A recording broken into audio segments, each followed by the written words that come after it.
peuvent être sexy, beaux gosses, voire carrément irrésistibles. Mais dans la savane, les mâles sont aussi imprévisibles. Elles peuvent être sensuelles, ultra désirables, de véritables tentatrices à poils longs ou courts. Mais franchement, qu'est-ce qu'elles sont compliquées. Si on dit que les hommes viennent de Mars, Et les femmes de Vénus? dans la nature, mâles et femelles vivent aussi sur 2 planètes différentes. Pourtant, un beau jour, Ou peut-être une nuit? ils devront aligner leur trajectoire. Car même ici, il est difficile d'échapper à l'irrésistible besoin De se reproduire.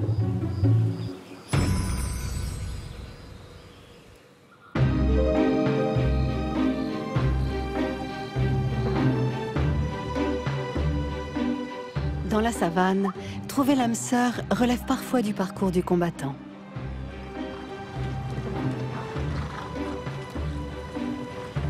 Alors quand vient l'envie irrésistible de se rencontrer, lion et lionne, éléphant et éléphante, ou guépard et guéparde, vont devoir déployer d'incroyables stratégies et accomplir de véritables prouesses.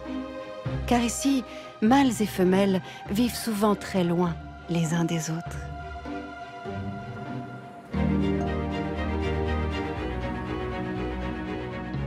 De toutes les espèces qui peuplent ces immenses plaines, c'est peut-être chez les éléphants que l'alignement des planètes est le plus compliqué. Car énormément de choses les opposent.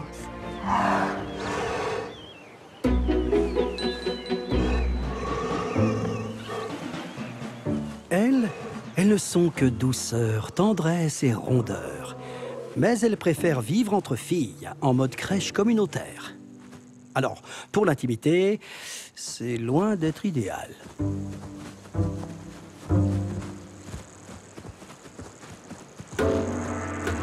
Le problème avec les grands mâles, c'est qu'ils sont régulièrement frappés par des périodes de moche, qui, comment dire, les démangent plus qu'un petit peu. Et ça les rend franchement infréquentables.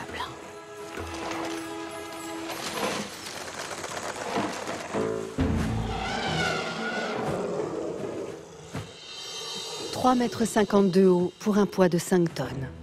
Un condensé de muscles, dont 20 000 uniquement dans la trompe.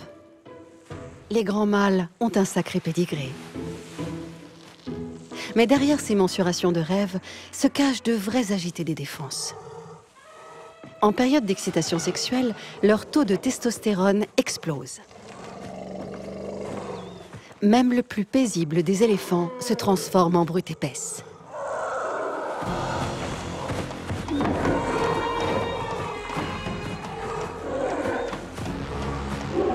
Il faut impressionner ses rivaux, faire trembler la savane à coups de barrissement et de défense.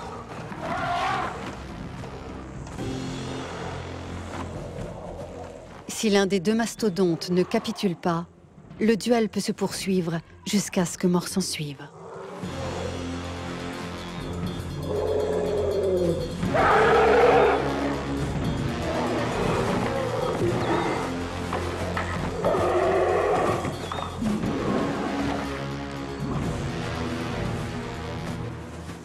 Pour échapper à ces démonstrations de force et protéger leurs petits, les éléphantes ont choisi de faire bande à part. Du coup, pour un éléphant, les opportunités de s'accoupler ne courent pas la savane. Car pour couronner le tout, les mamans ne sont fécondes que tous les 4 à 6 ans. Et pour ne rien arranger, le timing est très serré. Les femelles ne sont jamais en chaleur plus de 4 ou 5 jours d'affilée. Alors, le moment venu, ce jeune mâle en rut ne devra pas rater le coche. Mais pour l'instant, la matriarche n'a pas l'intention de le laisser approcher du clan.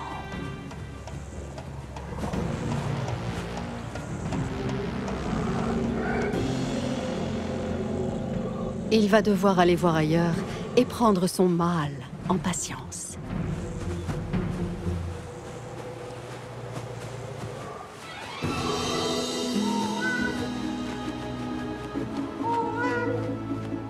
Pour les espèces territoriales, celles qui s'éloignent rarement de leur domaine, l'alignement des planètes est une toute autre histoire, et plus particulièrement chez les léopards.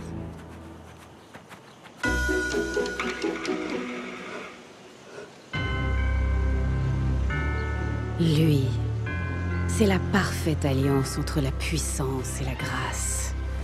La beauté brute du mâle baraqué que l'on ne se lasse pas d'admirer.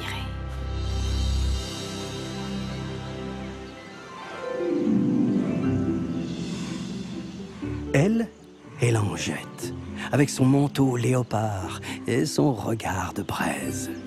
Les léopardes sont sublimes, félines, déterminées. Et ceux qui ne gâchent rien, elles prennent souvent les devants.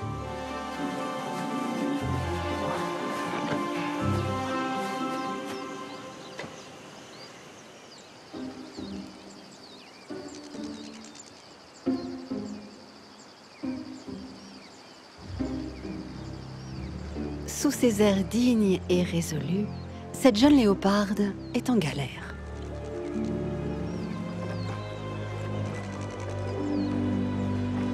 Elle est à la recherche d'un domaine où s'établir.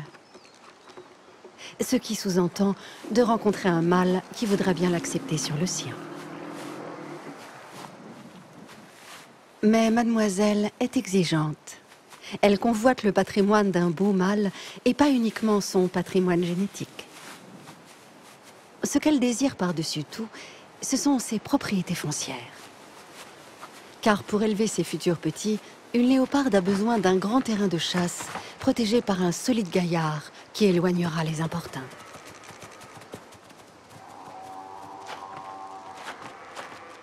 Et ce secteur pourrait bien faire l'affaire.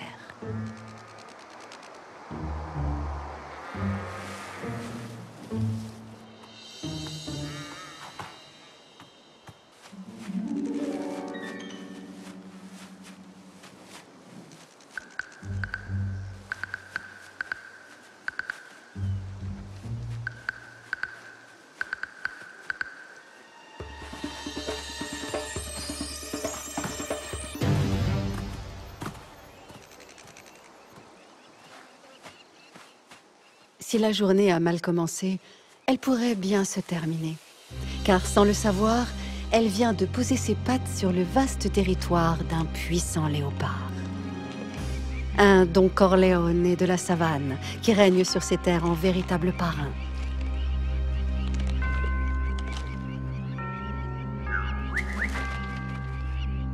La jeune léoparde n'a pas encore détecté sa présence, mais cela ne devrait pas tarder.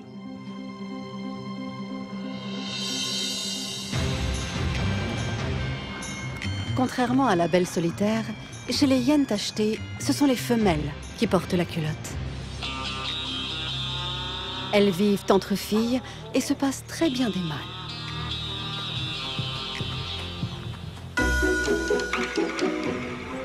Pour elle, un bon mâle est un mâle docile qui reste dans les parages, toujours à disposition. Bref, un partenaire soumis qui attend patiemment qu'on lui fasse signe. De prime abord, il n'est jamais facile de savoir quand on a affaire à une femelle. Elles exhibent un pseudo-pénis aussi long que celui des mâles, elles ont le cul bas et ne sentent pas très bon. Bref, elles ont tout pour plaire.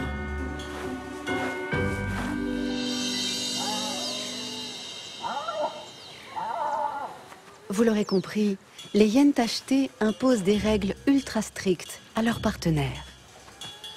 Totalement boostée à la testostérone, la femelle est plus baraquée que lui et elle possède des attributs qui n'ont apparemment rien de féminin.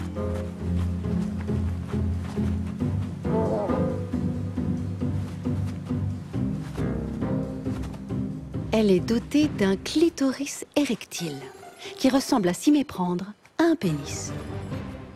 Et cerise sur le gâteau, elle arbore une fausse paire de testicules. Face à ces dominatrices, les mâles doivent filer droit, car c'est madame qui décide quand viendra le moment de s'accoupler.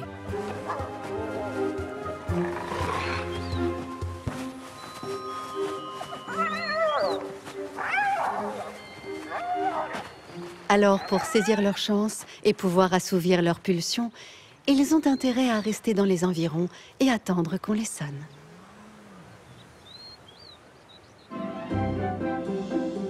Parfois, ce sont les distances qui compliquent les rencontres amoureuses.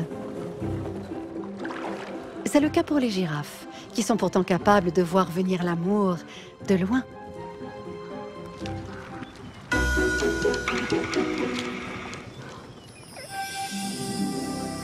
Elles sont gracieuses, raffinées, hyper élégantes. Ah, il faut le reconnaître, ces grandes dames au brushing impeccable savent prendre soin de leurs lignes.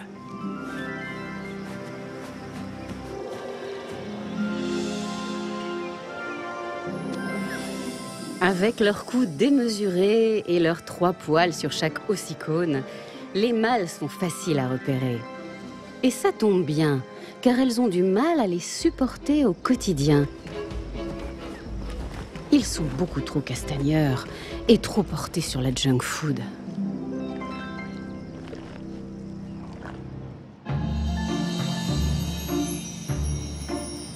En réalité, girafes et girafes ne fréquentent pas les mêmes établissements et ont forcément un mâle fou à se rencontrer. Il faut dire qu'elles sont délicates dans leurs choix alimentaires. Elles apprécient les feuilles les plus tendres et l'alimentation variée que l'on trouve dans les vastes plaines.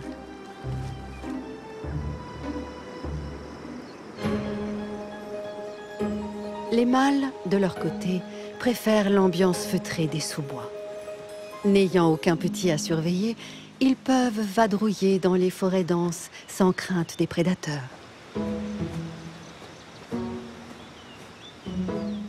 Avec ses 5 mètres de haut, auxquels s'ajoutent 45 cm de langue, il est capable d'atteindre les branches les plus hautes. Et au niveau de l'alimentation, picorer de jeunes pousses, c'est pas son truc. Il préfère la quantité à la qualité.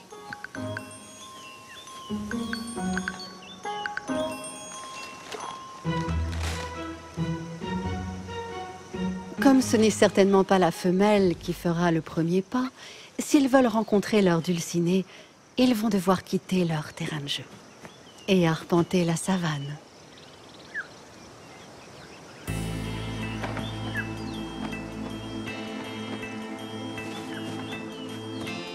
En attendant, faute de femelles, ces jeunes étalons ne dédaignent pas s'adonner à quelques plaisirs virils entre mâles.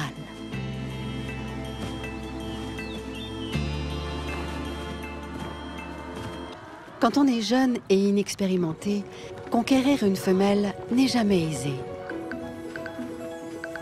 Même pour les lions. Pour ces débutants mis à la porte par leur famille, le challenge est de taille.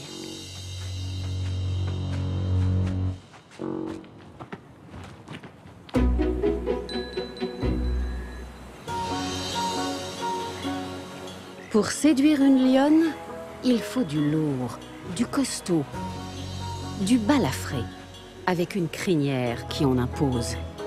Et ce genre de mâle, ça ne court pas la savane.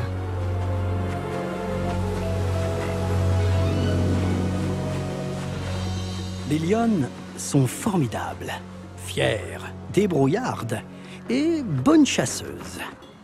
La vie est tellement plus douce à leur côté. Mais dans leur clan, les places sont chères et extrêmement convoitées.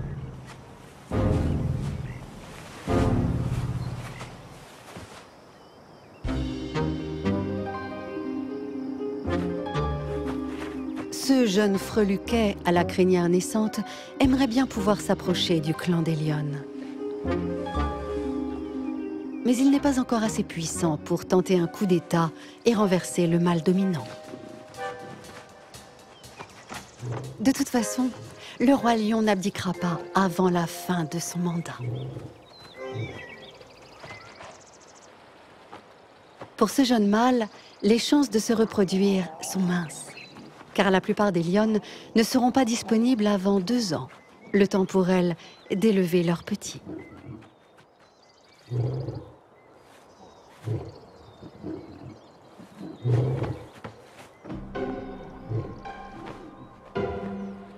Mais sait-on jamais?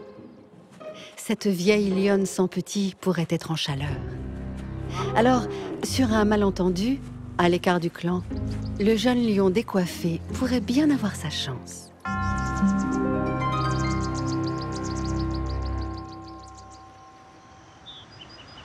Non loin de là, d'autres jeunes mâles aimeraient bien aussi accéder au trône pour pouvoir se reproduire.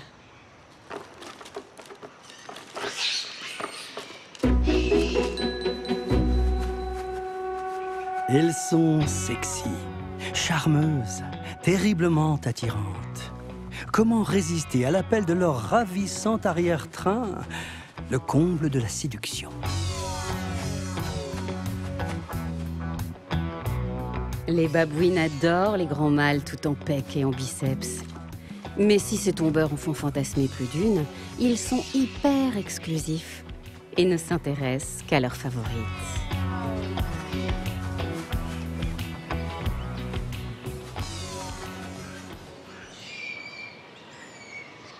Monsieur est du genre blasé. Alors pour séduire le pacha, les jeunes courtisanes, moins sexy, n'y vont jamais par quatre chemins et doivent faire preuve de persuasion.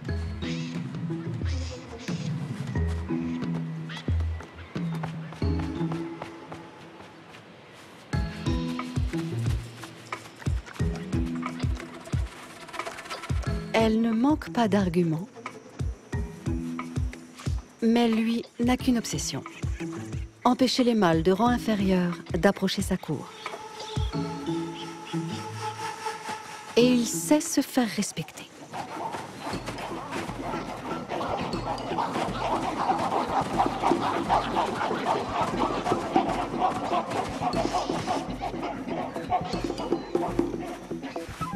Dans cette communauté très hiérarchisée, séduire un partenaire relève souvent du parcours du combattant.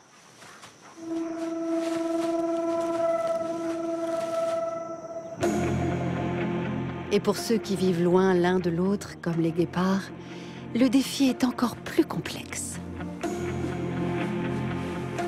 Car les derniers représentants de cette espèce en voie de disparition mènent une existence nomade, mâles et femelles, chacun de leur côté.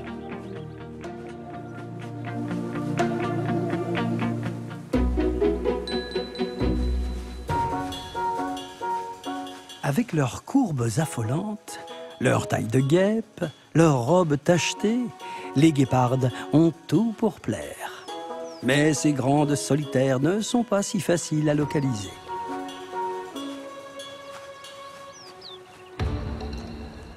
Ils sont vraiment canons avec leurs ravissantes petites noisettes et leurs démarches chaloupées. Malheureusement, ils se font de plus en plus rares. Alors, pour un guépard... Et une guéparde, se rencontrer relève aussi du casse-tête.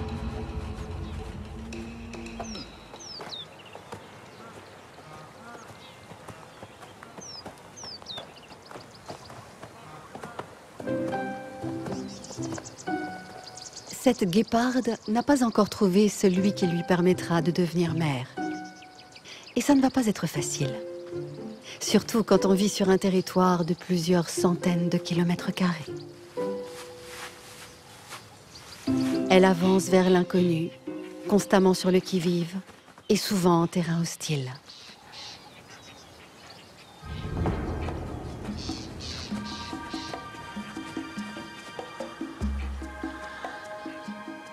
Mieux vaut éviter l'affrontement avec les babouins.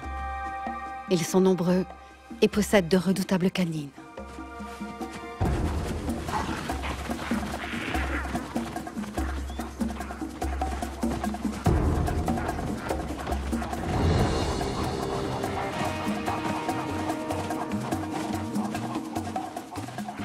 Pour tenter d'échapper à ses poursuivants, la guéparde s'est enfoncée dans les marécages. Même si, comme la plupart des félins, elle n'apprécie pas de se mouiller les coussinets.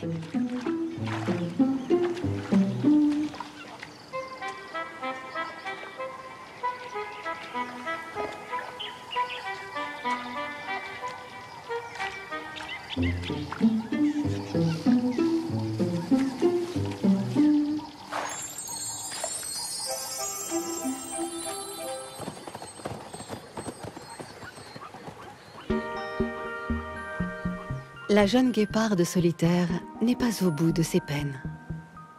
Elle va devoir marcher sans cesse et parcourir des kilomètres avant de trouver l'âme sœur. À l'autre bout de la savane, un guépard suit son propre chemin. Parviendront-ils à se rencontrer?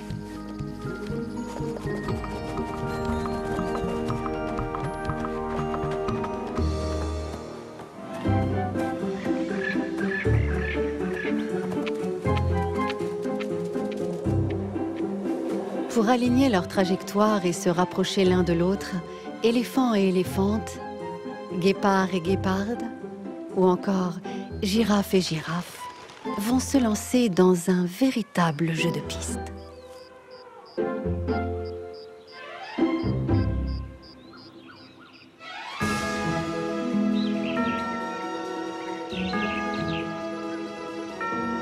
Pour trouver un partenaire, chaque espèce a sa méthode ou son filtre d'amour. Afin d'attirer leur compagne, certains mâles accomplissent des prouesses acrobatiques.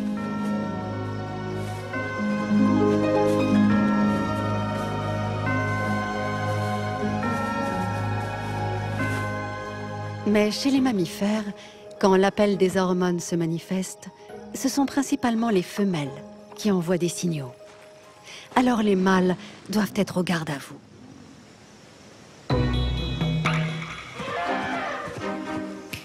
Pour être le premier à se présenter face à une prétendante, un éléphant a intérêt à avoir les sens bien affûtés. Encore faut-il que les éléphantes envoient les bons signaux au bon moment.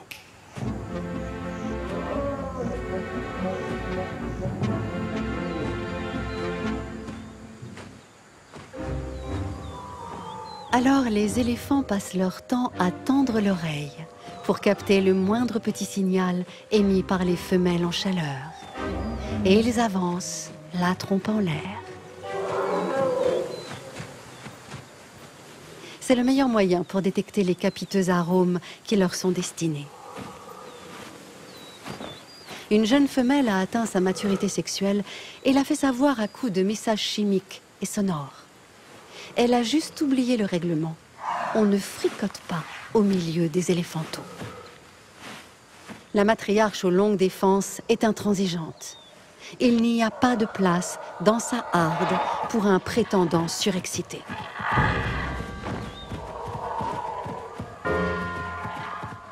Les jeunes tourtereaux devront trouver un autre site de rencontre.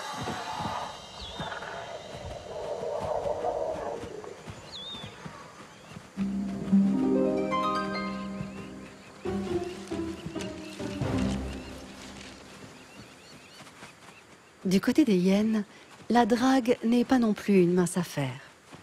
Approcher ces Amazones est un véritable challenge pour les mâles.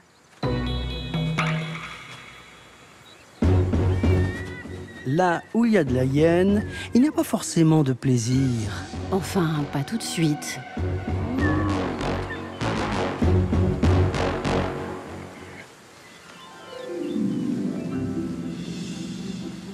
Comme elle paraît douce et innocente, cette hyène assoupie. Si inoffensive que certains mâles pourraient être tentés d'en profiter. Par l'odeur alléchée, celui-ci aimerait bien vérifier si cette femelle est réceptive. Et sa démarche est particulièrement courageuse, car pour s'en assurer, il doit renifler ses parties génitales.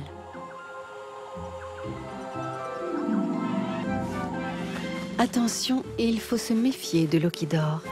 Cette belle au bois dormant possède des canines acérées.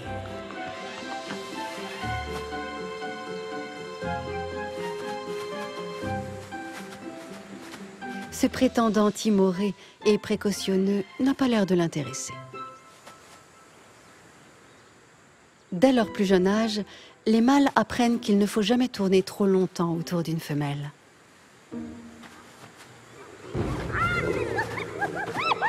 Il aurait dû s'en méfier.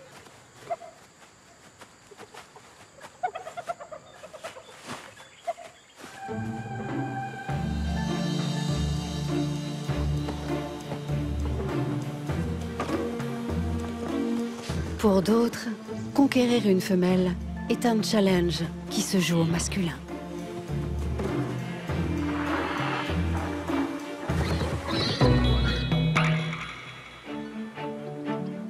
On s'en serait douté, entre mâles, c'est toujours un concours de taille. Ils se toisent, se défient et ont du mal à supporter plus grand et plus fort qu'eux.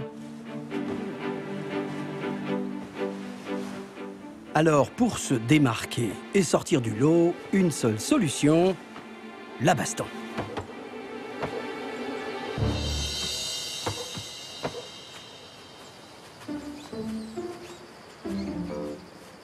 L'animal le plus haut de la planète n'a souvent qu'une seule idée en tête: se mesurer à ses concurrents afin de les écarter de la compétition.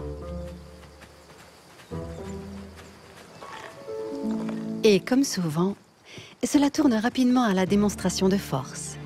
On sort les muscles et on balance le cou.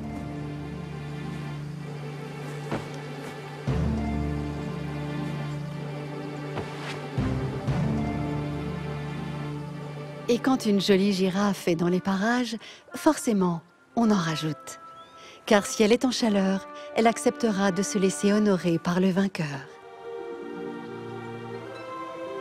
Ornée de 2 ossicônes d'un poids de 13 à 14 kg, la tête de girafe est une véritable massue. Un mâle peut ébranler son rival d'une bonne frappe percutante. Mais parfois, les duels s'éternisent. Il n'y a ni vainqueur, ni vaincu. Cette femelle n'est pas pressée. Elle attendra le prochain combat.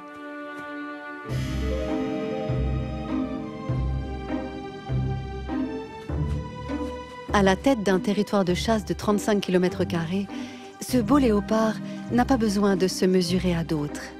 Il attend simplement que les femelles viennent chez lui.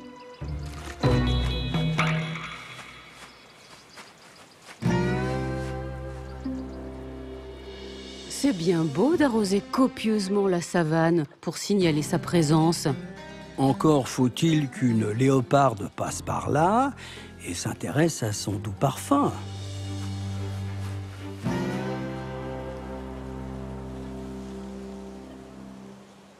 La jeune léoparde a fini par s'installer sur ce territoire, car les proies y sont abondantes.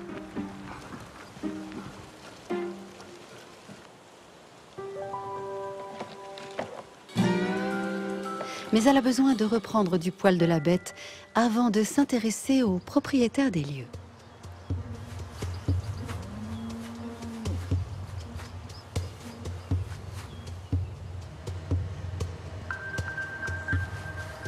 Cette fois, l'approche est parfaite.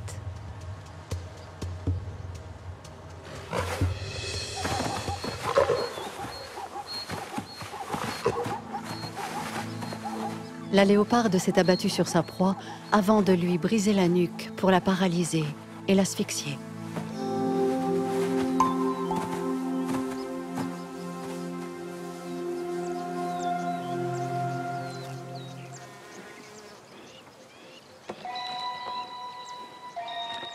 Ce léopard ne se doute pas qu'une jeune prétendante a déjà posé ses valises sur son domaine.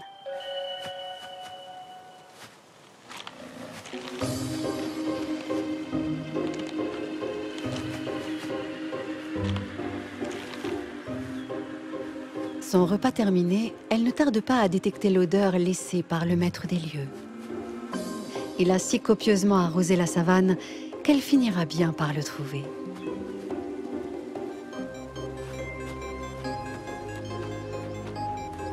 Il est temps pour elle de disperser à son tour son urine et ses crottes. Véritable carte d'identité, ces odeurs indiquent son sexe, son état sexuel et sa forme physique.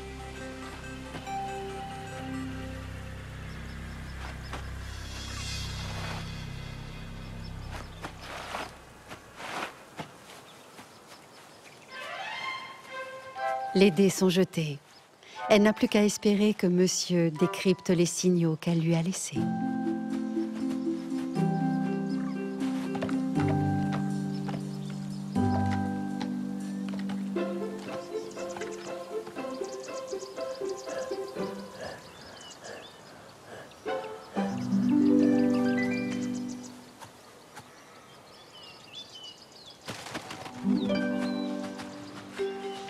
Comme les léopardes, les lionnes ne se privent pas de répandre leur urine pour signaler leur disponibilité.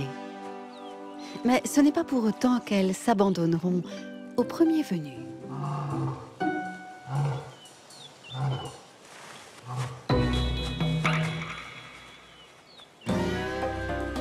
Heureusement pour les mâles de passage, les plus jeunes lionnes ne s'accouplent pas avec le mâle dominant du clan. Il pourrait être leur père. Et quand elles partent batifoler ailleurs, eh bien on peut dire qu'elles n'ont pas froid aux yeux.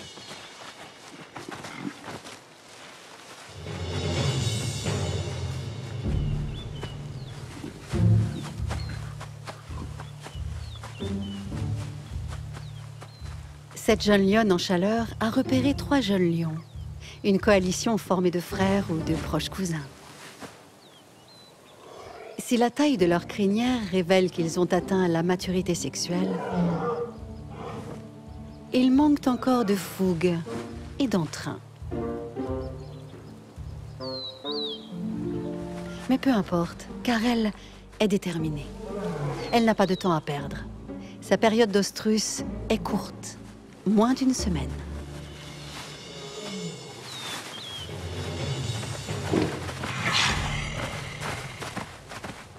Celui qui arbore la crinière la plus foncée est plus décidé et vigoureux que les autres.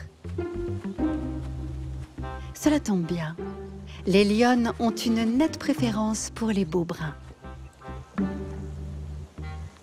Pour les 2 lions restés sur le carreau, l'heure de passer à l'acte n'a pas encore sonné. Le beau brun est fier de sa conquête, mais qu'il ne s'imagine pas que l'affaire est conclue.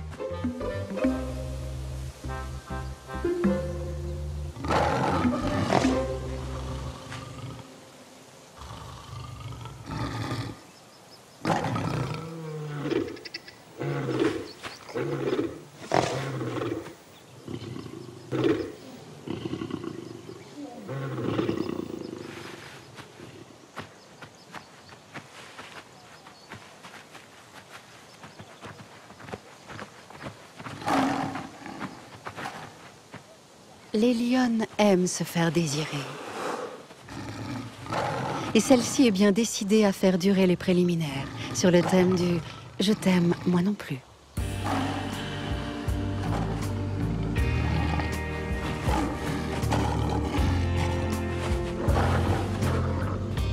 Et cela peut durer longtemps, très longtemps.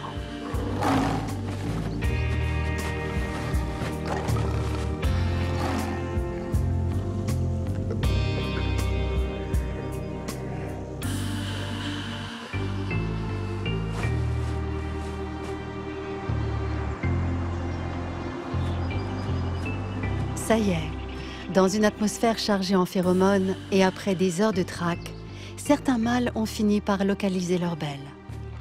Voici le moment d'entrer dans le vif du sujet.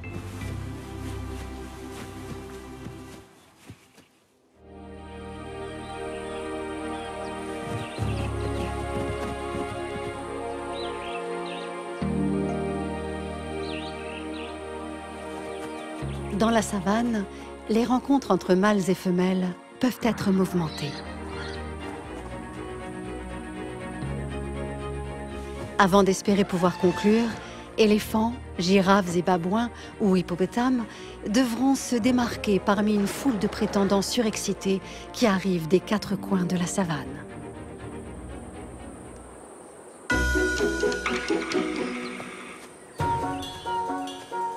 Aucun mâle ne peut résister à l'odeur d'une girafe en chaleur. Elle agit comme un filtre d'amour. Mais pour capter ce doux nectar, il n'y a qu'un seul moyen, goûter son urine.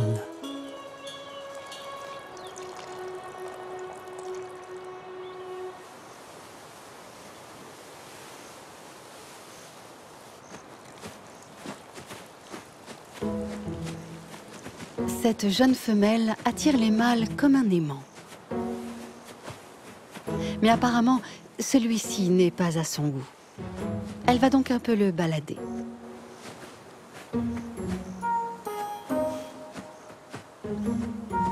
Pris à ce jeu de la dérobade, il en bave littéralement d'excitation.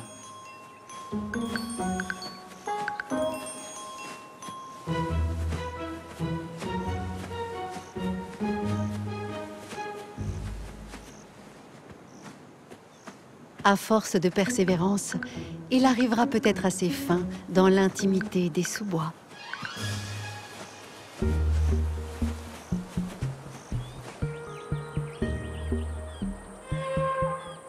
Renifler les parties génitales de sa dulcinée fait aussi partie des préliminaires chez d'autres géants de la savane. Car avant de s'emballer, il faut s'assurer qu'on ne s'est pas trompé d'expéditrice.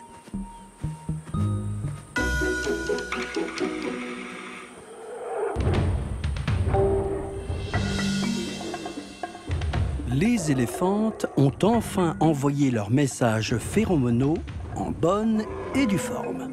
Le problème, c'est qu'ils sont partis dans toutes les directions, sans destinataire précis. Et comme d'habitude, ça se bouscule au portillon.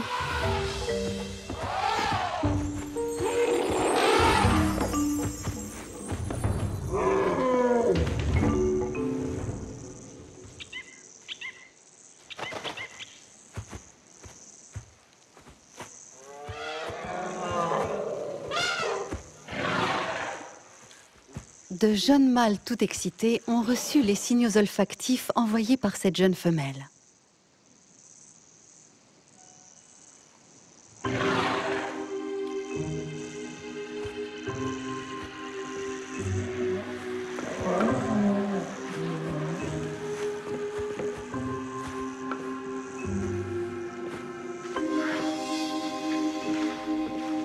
Mais ce n'est pas à coup de défense qu'ils vont parvenir à la séduire. Pas étonnant que les éléphantes préfèrent les éléphants dans la force de l'âge, ceux qui ont plus de 25 ans.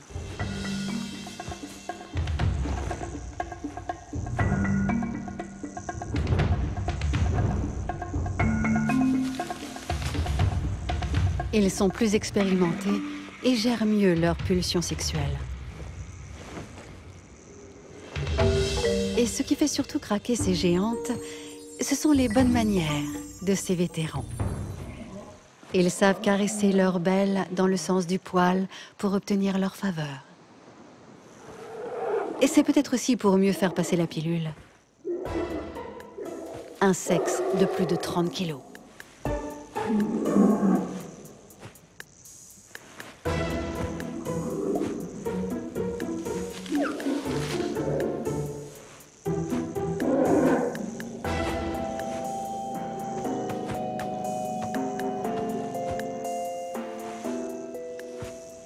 Il est temps de s'écarter du groupe pour mener leur petite affaire, particulièrement acrobatique et périlleuse.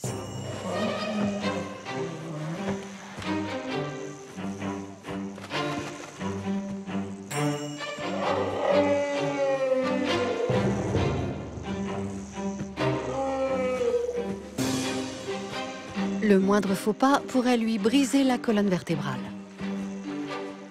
Mais elle a appris à ajuster sa position et lui est devenu un don Juan accompli.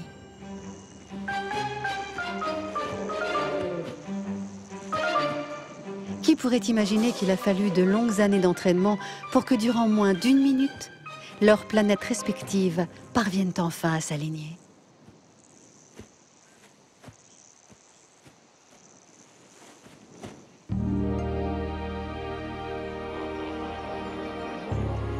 Pour ne pas se retrouver écrasées par leurs partenaires, les femelles hippopotames ont elles aussi trouvé une parade.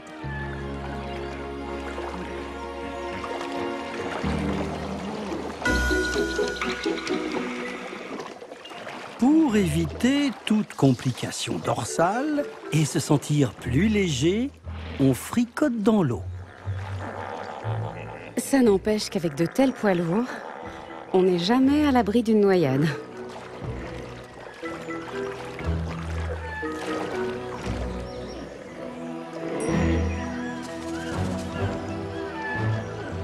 Le maître de ce harem ne baigne pas vraiment dans l'élégance, et encore moins quand il s'agit de séduire ses compagnes. Sa technique de drague est basique et immuable. Il commence par marquer son territoire. Mais contrairement au félin qui se contente de diffuser quelques jets d'urine, ce poids lourd défèque allègrement au nez de sa dulcinée.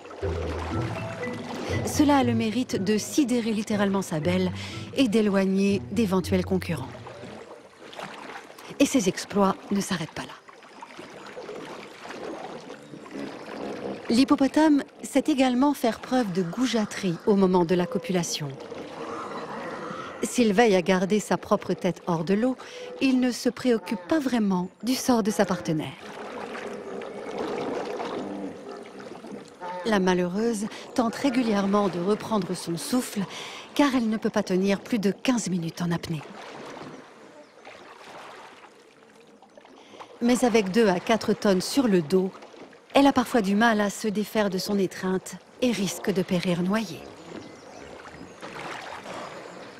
Car comble de la grossièreté, monsieur, après avoir accompli sa dure besogne, s'endort sur madame.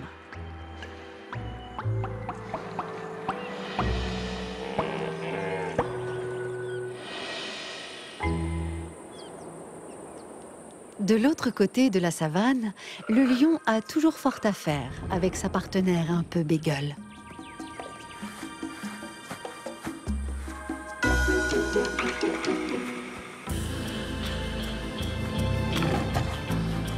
Les lionnes tiennent leurs prétendants en haleine. Ce sont les reines des préliminaires. Mais une fois l'affaire entendue, ils feront durer les ébats. Et leur plaisir sera sans limite.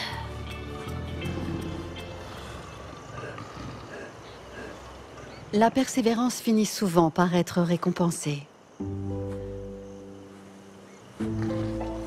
Pour ce beau brun, c'est le début d'un marathon, car une lionne est insatiable.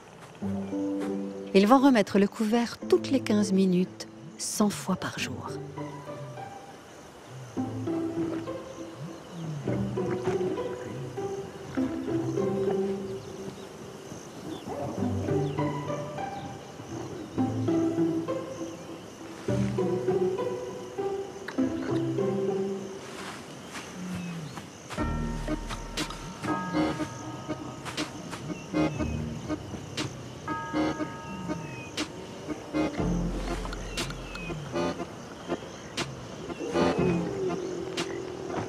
Ces saillies à répétition sont le seul moyen de déclencher l'ovulation. Peu importe la météo, rien n'arrête ces champions de l'endurance.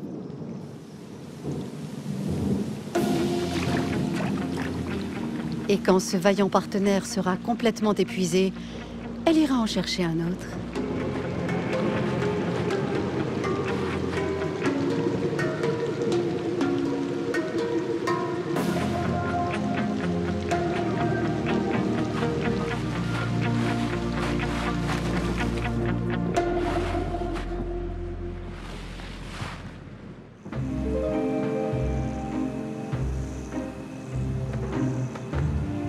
Après un long jeu de pistes, 2 autres planètes ont fini par converger.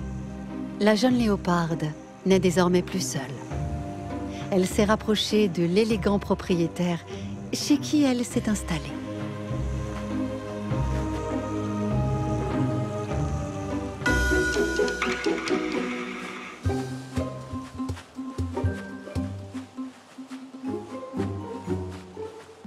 Comme souvent dans la savane, les mâles doivent être au top de leur forme.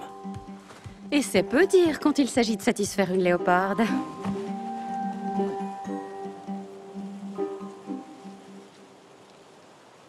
Pour arriver à ses fins, la léoparde n'y va pas par 4 chemins. C'est elle qui prend les devants.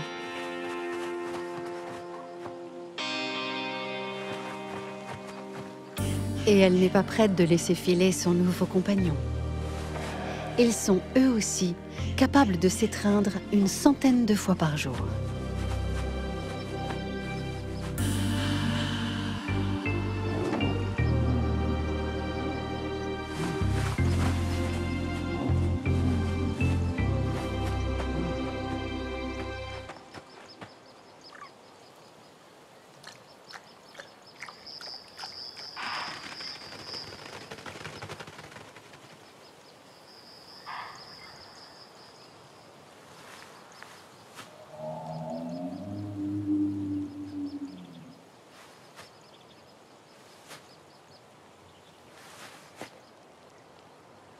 L'arrivée de ce clan de lionnes risque de tout gâcher.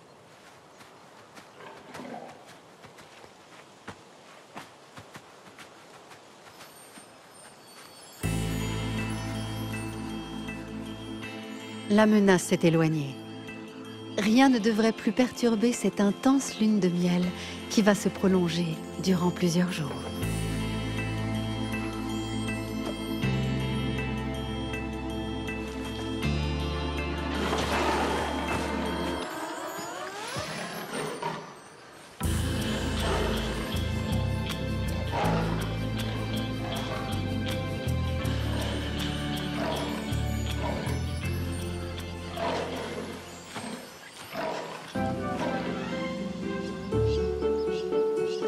À quelques centaines de mètres de là, chez les hyènes, les mâles aimeraient bien que leurs compagnes soient plus câlines. Mais à force de patience, ils parviendront peut-être à leur fin.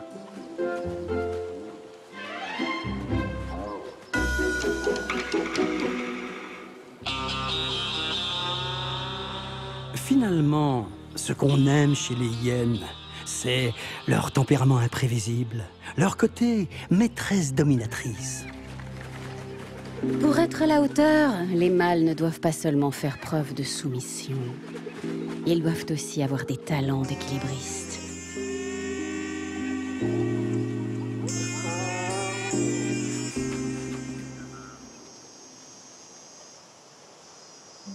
Après des semaines d'abstinence, l'affaire est entendue.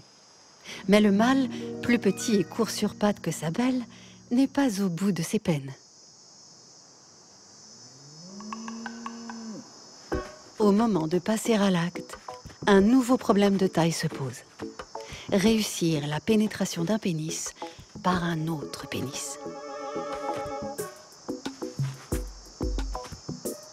À grand-peine, la femelle doit rétracter son pseudophallus vers l'intérieur afin qu'il puisse la pénétrer. Après cela, il va devoir accomplir des prouesses.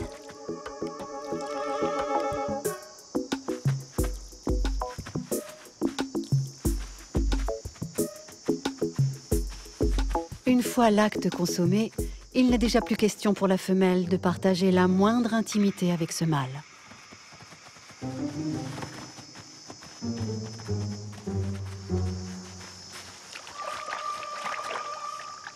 Lui aurait bien pris un bain sensuel avec elle, mais elle n'a jamais eu l'intention de s'encombrer d'un compagnon. Chacun va retourner sur sa planète.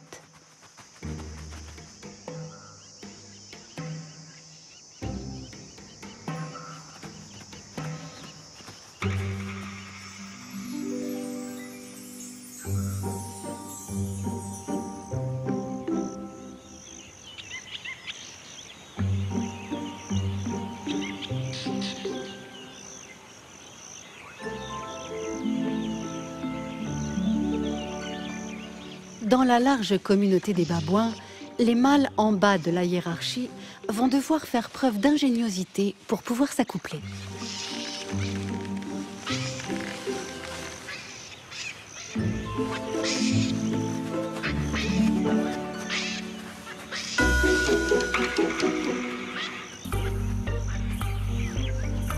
Contrairement à certaines, les babouines ont rarement la migraine quand un mâle s'intéresse à elles. Surtout quand ils sont hyper virils et bodybuildés.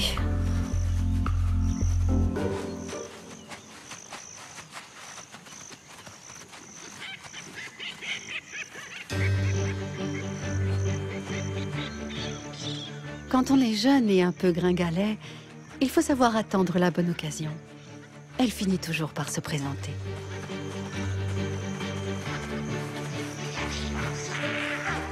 Cette querelle entre gros bras qui convoitent la même femelle pourrait lui permettre de tirer son épingle du jeu.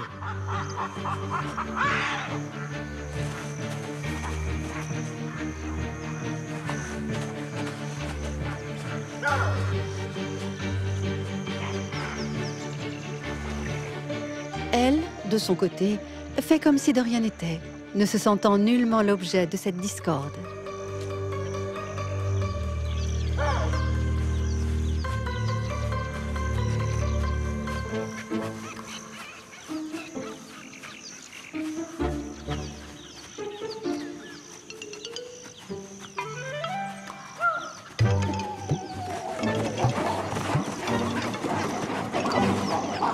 Ce jeune sournois a patiemment attendu que la situation dégénère. L'affaire est pliée.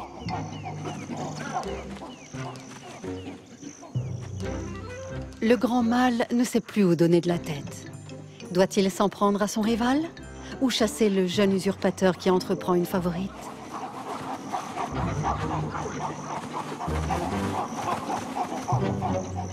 Pauvre vieux. Avec tous ces jeunes gringalets déchaînés tout autour, il a du souci à se faire. Comme quoi, quand l'appel du sexe résonne, quels que soient les moyens mis en œuvre, chacun peut arriver à ses fins.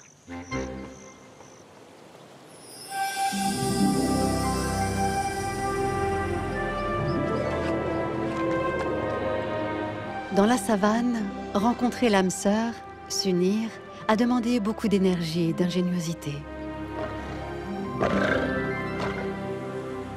Les préliminaires ont usé la patience de certains. Le passage à l'acte fut bref et la love story souvent éphémère. Quand l'excitation sexuelle est retombée, quand le calme est revenu, les planètes mâles et femelles reprennent souvent des trajectoires distinctes. Dans la nature, rares sont les couples qui se forment pour élever leur progéniture.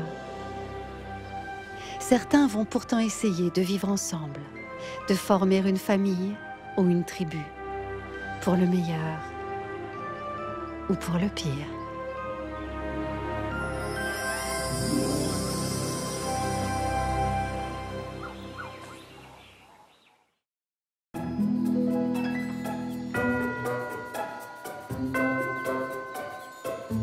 Mâles et femelles ont batifolé avec fougue et se sont offerts l'un à l'autre sans retenue. Parfois discrets ou acrobatiques, expéditifs ou frénétiques, leurs ébats ont rythmé la vie de la savane. Certains se sont aussitôt séparés, alors que d'autres ont surmonté leurs différences et se sont unis. Ces derniers ne vont pas tarder à découvrir les avantages de la vie conjugale, mais aussi ses inévitables petits désagréments.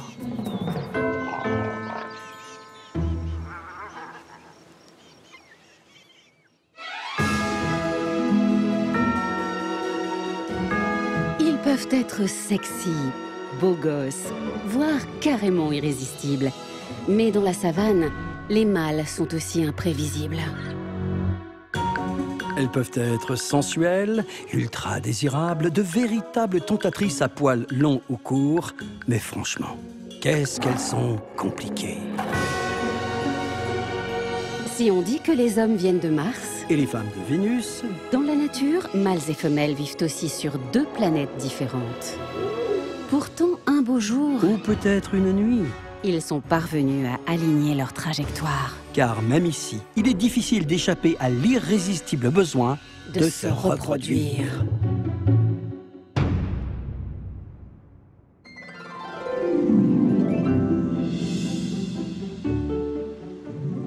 Quand il s'agit d'élever sa progéniture, tous les modèles sont dans la nature. Certains ont choisi la fidélité et la routine d'une confortable petite vie de couple, comme les chacals et les vautours. D'autres, comme les hippopotames, les lions ou les babouins, mènent une vie sexuelle débridée au sein de communautés souvent très agitées.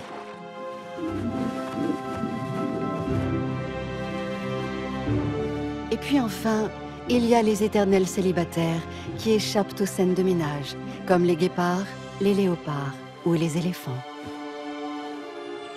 Mais qu'ils soient en couple, en clan, en communauté ou solitaire, mâles et femelles ont rarement la même notion des responsabilités parentales.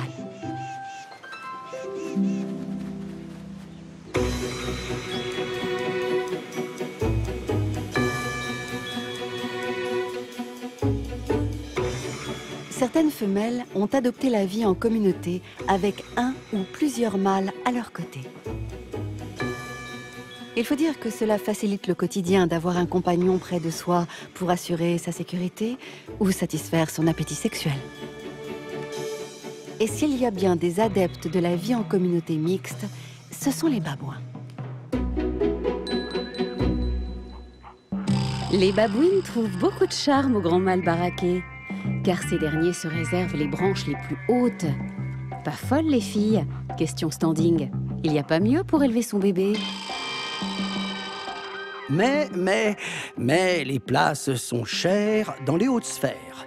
Elles sont squattées par les femelles dominantes qui se transmettent leur place de mère en fille.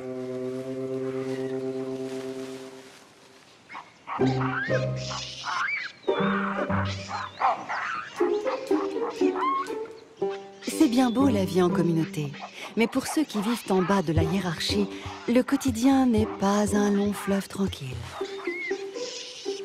Dans les branches inférieures, l'agitation, les intrigues et les scènes de ménage sont fréquentes.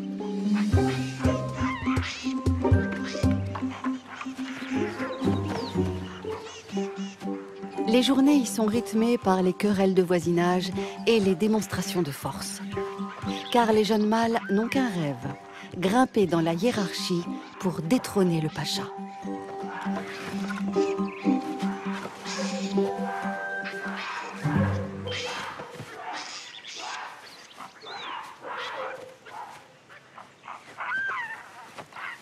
Pour l'instant, ce leader a peu de soucis à se faire. Ils sont loin de faire le poids.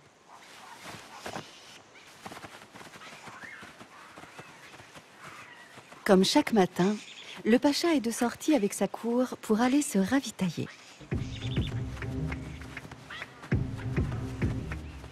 Ce jeune insolent qui n'a pas froid aux yeux compte bien profiter de l'occasion pour courtiser une favorite.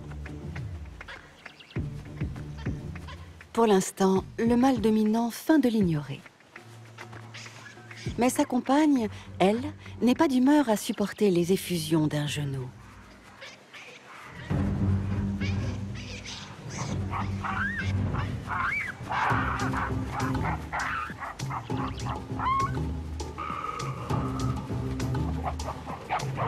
Pour conserver son statut de maître du harem, le pacha doit intervenir.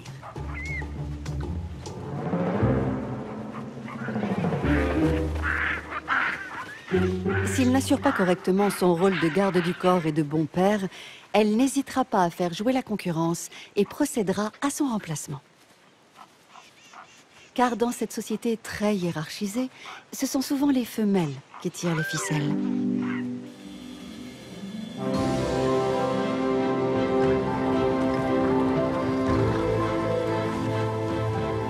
La cohabitation entre mâles et femelles n'est jamais gratuite. S'ils acceptent de vivre ensemble, c'est que chacun ou chacune y trouve son compte. Cette règle s'applique aussi chez d'autres espèces.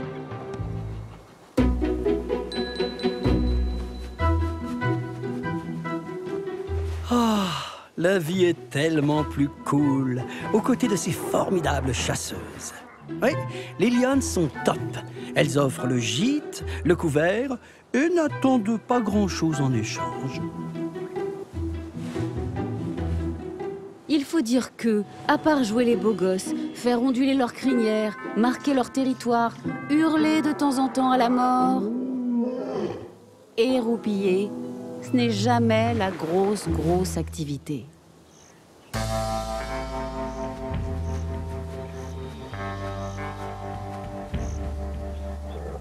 La vie en communauté est rarement de tout repos.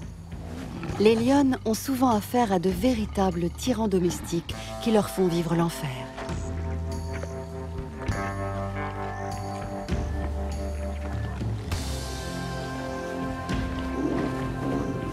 Chez les lions, on ne plaisante jamais avec la nourriture. Quand ces messieurs mettent les pieds sous la table, ils se servent en premier et ne sont pas du genre à partager.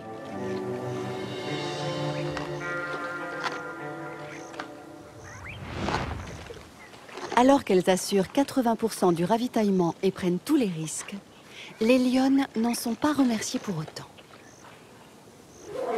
Mais quand la faim les tiraille, elles osent se lancer dans l'arène. Les mâles ont du mal à lâcher ce plat qu'on leur a servi tout cru.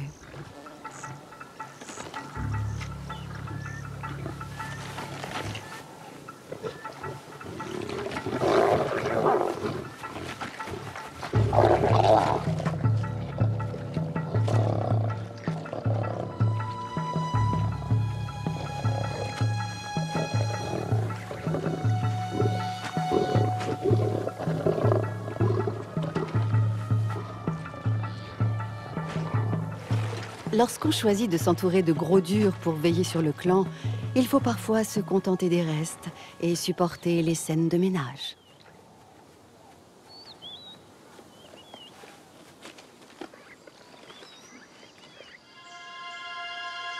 Non loin de là, vit une autre espèce où les mâles ne font pas non plus dans l'élégance et la galanterie. Mais comment pourrait-il en être autrement? Dans ce harem, la promiscuité et les conflits de territoire provoquent des tensions permanentes.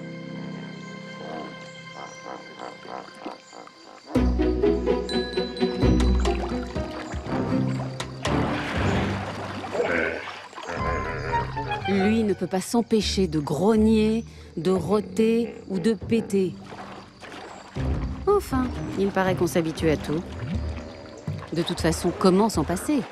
Il assure leur garde rapprochée. C'est un véritable service d'ordre à lui tout seul.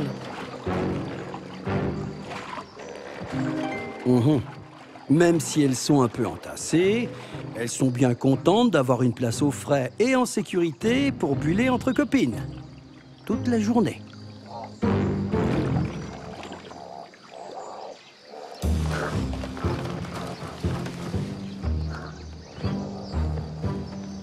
Après une longue nuit de vadrouille, retour pépère au bercail pour le maître des lieux. Tous les matins, c'est le même rituel.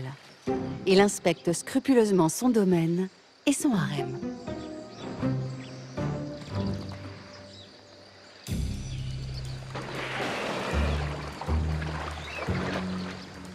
Car il n'est pas le seul à rejoindre le groupe au lever du soleil, et un étranger a vite fait de s'incruster.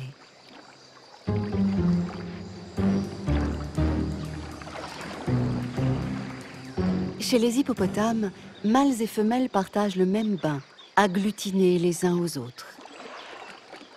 Et comme ils ne peuvent pas flotter, les lieux où ils ont pied sont très convoités.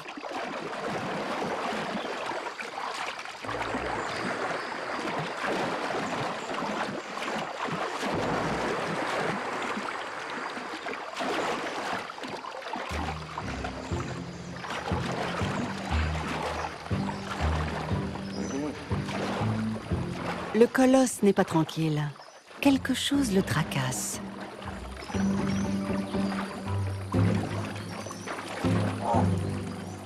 Les jeunes adultes ont la fâcheuse habitude de se rapprocher de ses compagnes. Ils ont même le culot de le narguer à grand renfort de jets d'urine et d'excréments.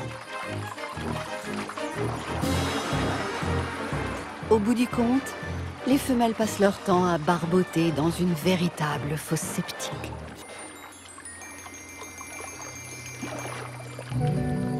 Un intrus a profité de toute cette agitation pour s'infiltrer dans le clan. Mais le mâle dominant est prêt à en découdre.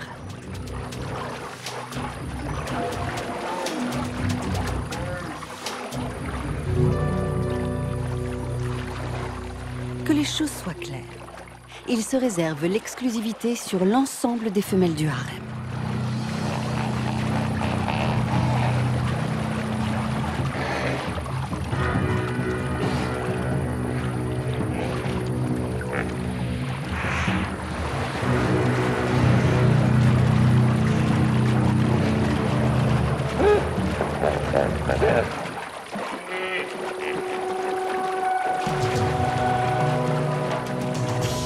Ces incisives, capables de découper un crocodile en deux, sont fortement dissuasives.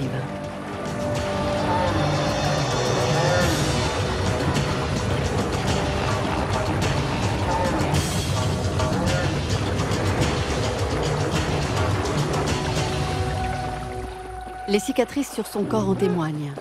Pour conserver son statut, il a dû mener de nombreux combats.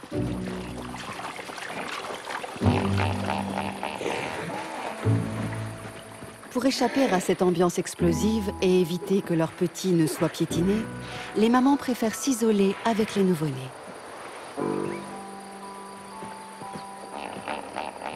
Mais à l'écart du groupe, elles s'exposent à d'autres dangers.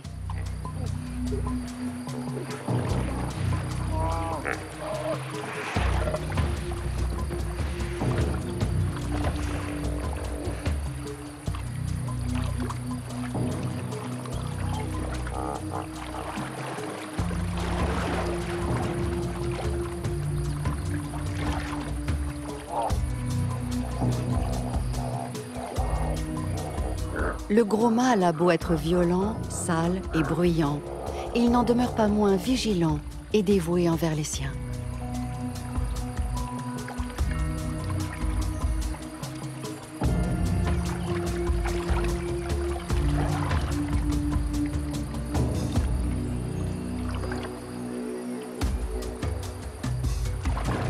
Bien qu'équipé d'une puissante mâchoire et de 68 dents, aucun crocodile n'osera affronter 3 tonnes de muscles et des canines acérées de plus de 50 cm.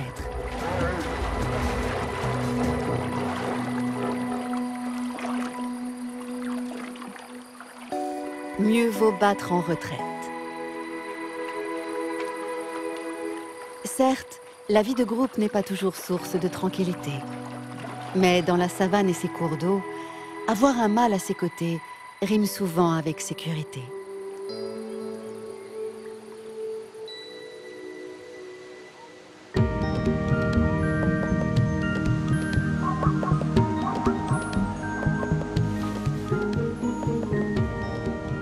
Dans la communauté des babouins, les mamans comptent aussi sur les grands mâles pour protéger leurs bébés.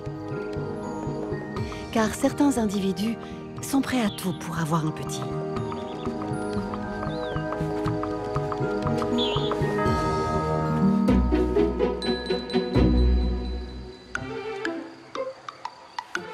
Les bébés, elles en raffolent. Elles les dorlotent et les câlinent. C'est simple, elles ne s'en séparent jamais.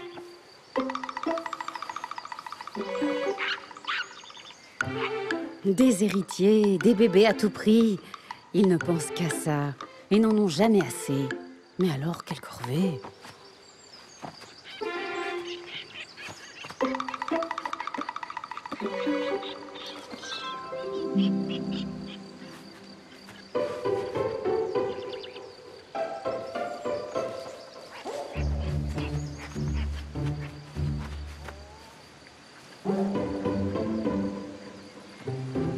S'il y a bien une chose qui fait l'unanimité chez les babouins, c'est leur fascination pour les bébés.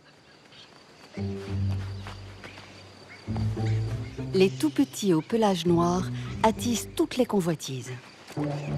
Ils rendent complètement gaga les femelles qui n'en ont pas.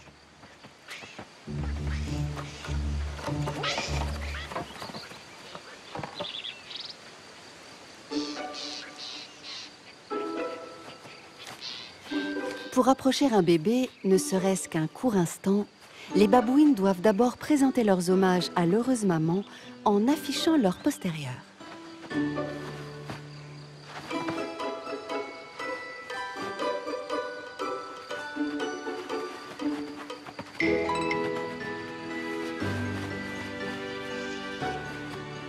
Cette fascination pour les petits au pelage noir suscite de nombreux gestes d'attention qui vont du simple câlin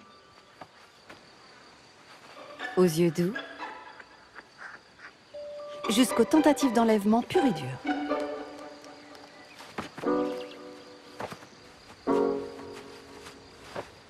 Ni vu ni connu, mais pas vraiment discret. Dans le gang des babouins, les kidnappings sont monnaie courante.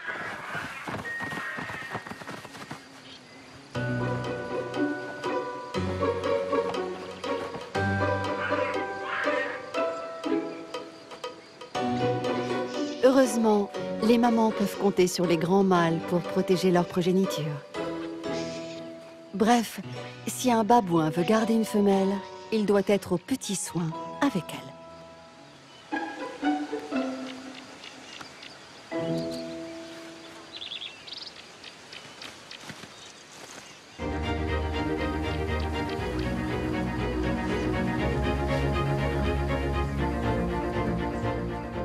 Bichonner ses compagnes et leurs marmailles n'est pas du goût de tous les pachas.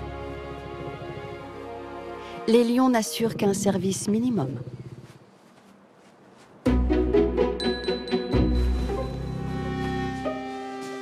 Que deviendraient-elles sans un lion à leur côté?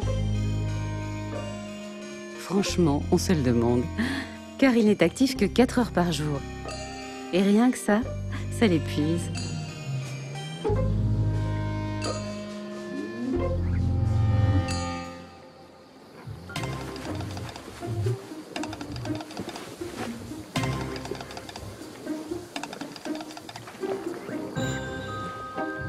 Madame fournissant le gîte et le couvert, elle attend de monsieur qu'il remplisse certaines obligations et endosse notamment le rôle de super nounou. Mais Lionne et Lion n'ont pas la même notion des responsabilités parentales.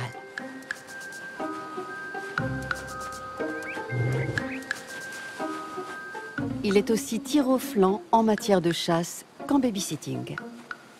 Monsieur préfère la sieste et le calme.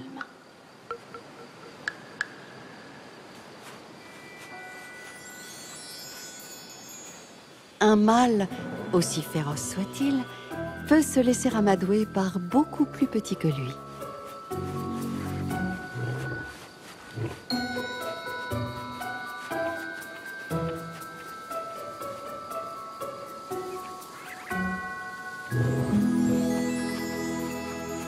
Avec ses grands airs de caïd, il remplit tant bien que mal son rôle de père et de protecteur du clan.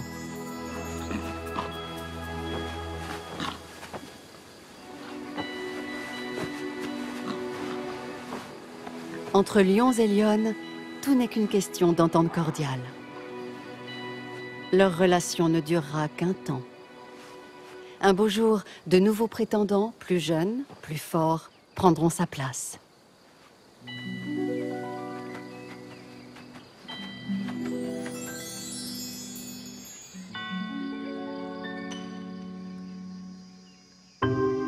Dans la savane, il existe aussi des modèles de vie communautaire atypiques où les mâles n'ont pas toujours le beau rôle.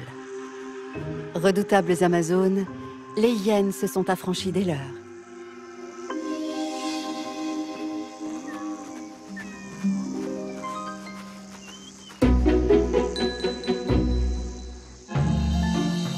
À quoi bon s'encombrer d'un mâle? Les hyènes s'en sortent plutôt pas mal sans eux et préfèrent les garder à distance. Il faut dire qu'elles en imposent. Avec leur pseudo-pénis, leur puissante mâchoire et leur carrure de déménageuse, il vaut mieux les prendre avec des pincettes.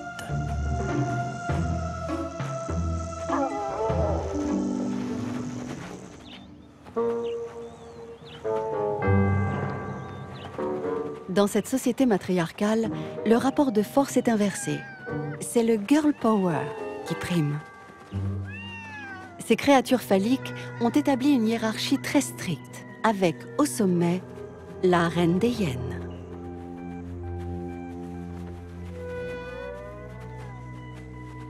C'est elle qui régit la meute, choisit les proies et mène les parties de chasse.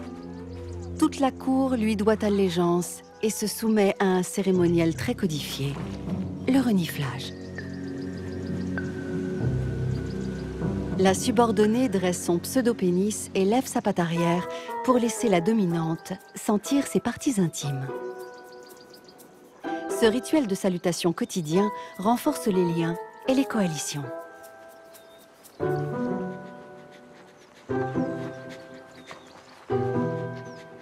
Les mâles, totalement soumis et dominés, sont tenus à l'écart.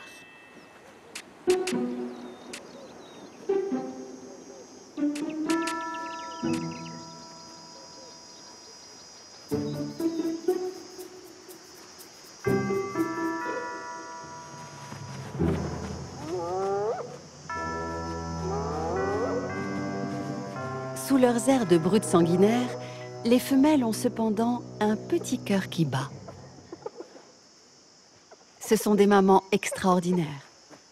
Elles élèvent leurs petits en crèche associative et les allaitent pendant 12 à 16 mois. Une durée record parmi tous les carnivores.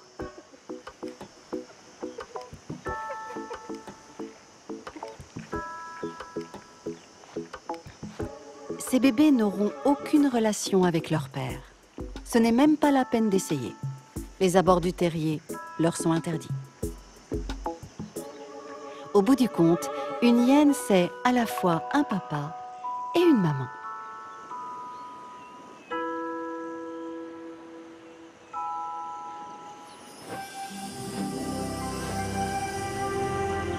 Pour élever leur progéniture, hyènes, babouins, hippopotames et lions ont accepté de se soumettre aux règles de la vie en communauté.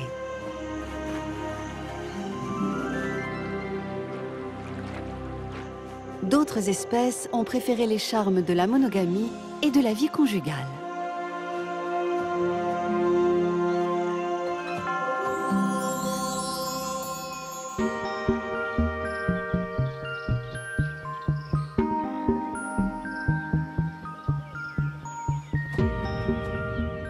Il paraît que mâles et femelles ne sont pas faits pour vivre en couple. Et pourtant, chez les vautours et les chacals, on ne badine pas avec l'amour. Pour eux, quand on a trouvé l'âme sœur, il n'est pas question de la partager. Cet amour exclusif est l'assurance d'une petite vie bien réglée, sans heurts, sans histoire, sans scène de ménage.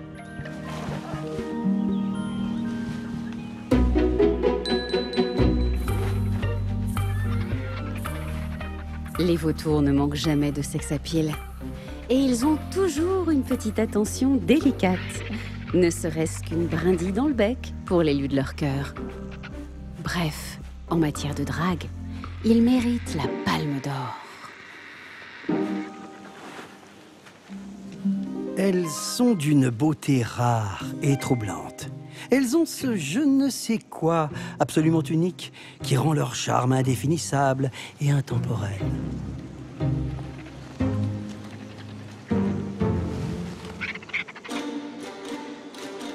On peut être charognard et avoir des principes. Pas question d'être négligé avant de passer à l'acte.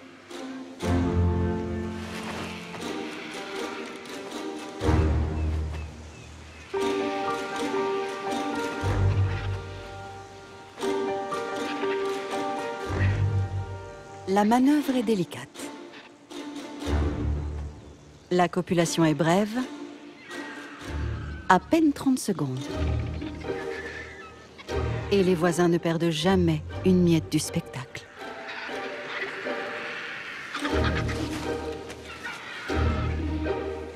Entre couples, le concours du plus beau nid est redoutable.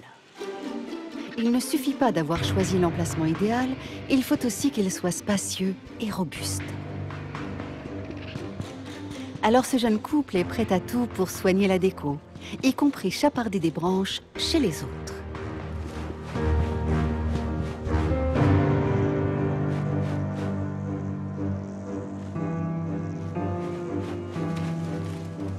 Mais mieux vaut dépouiller un nid quand les propriétaires sont absents.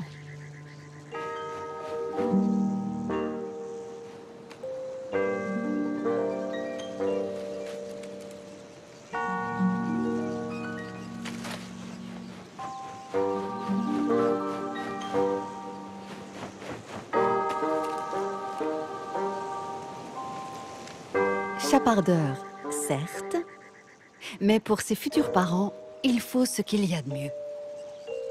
Car durant les 2 mois à venir, ils vont se relayer pour couver leur unique œuf et chercher de la nourriture. La vie à 2 et le partage des tâches ont leur avantage. Le nid ne reste jamais sans surveillance quand l'un des 2 part se jeter dans la curée. Entre charognards, la concurrence est féroce. Il faut s'imposer pour pouvoir arracher quelques lambeaux de chair.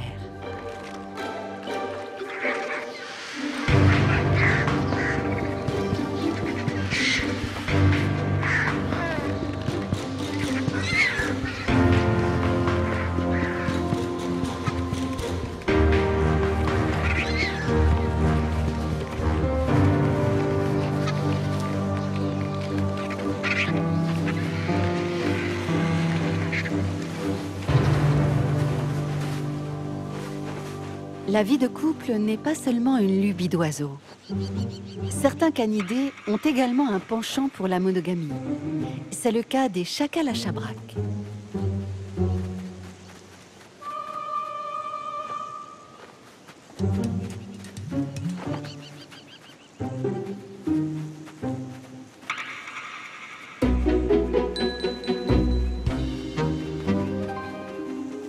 Comment ne pas craquer pour un chacal? C'est la parfaite incarnation du mari idéal, prévenant, fidèle et dévoué. Pour plaire à une chacale, c'est simple. Il faut être prêt à accepter les corvées ménagères, à faire les courses, garder les petits et surveiller les environs. C'est ça, oui, c'est ça la magie de l'amour.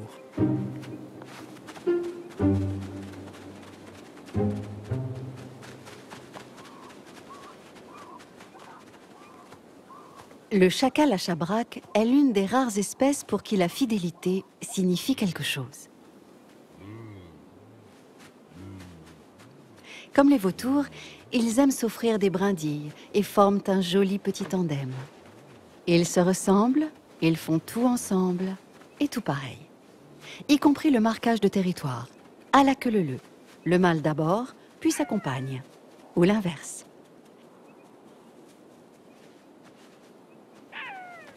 Et souvent, on n'est pas trop de deux, surtout quand on n'est pas le plus grand des prédateurs.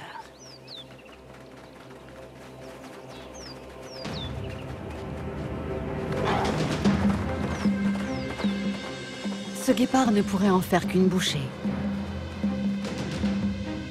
Mais il ne sait plus où donner de la tête et préfère renoncer.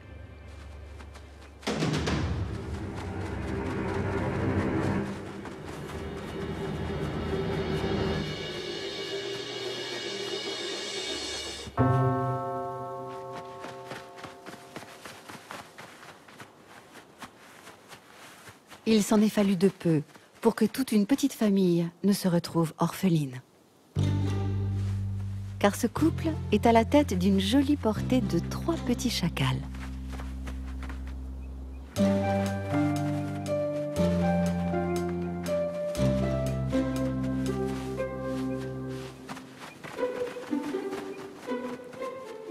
Ils réclament beaucoup de soins et d'attention.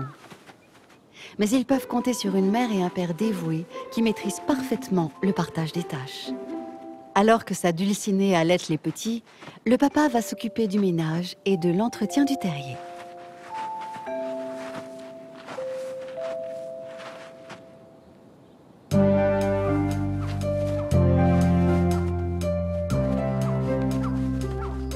Et pendant qu'elle régurgite de bons morceaux de viande prémâchée, il assure le poste de surveillance.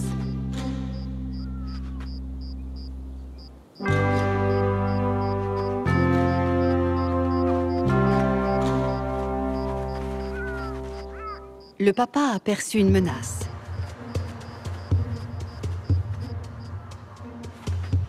Même au fond du terrier, la hyène pourrait les débusquer.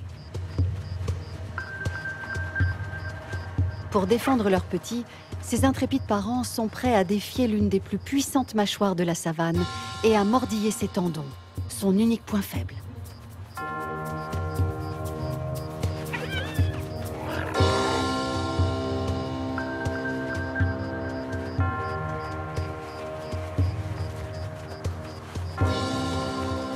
Cette fois encore, c'est ensemble que ce petit couple fusionnel affronte l'ennemi.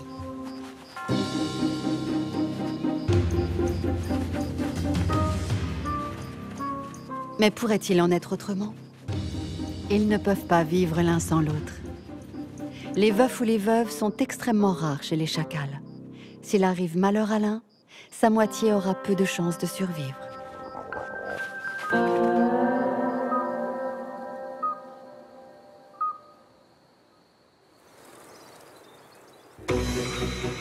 Loin de ces petits amoureux fidèles, il existe des couples qui ne finiront pas leur jour ensemble.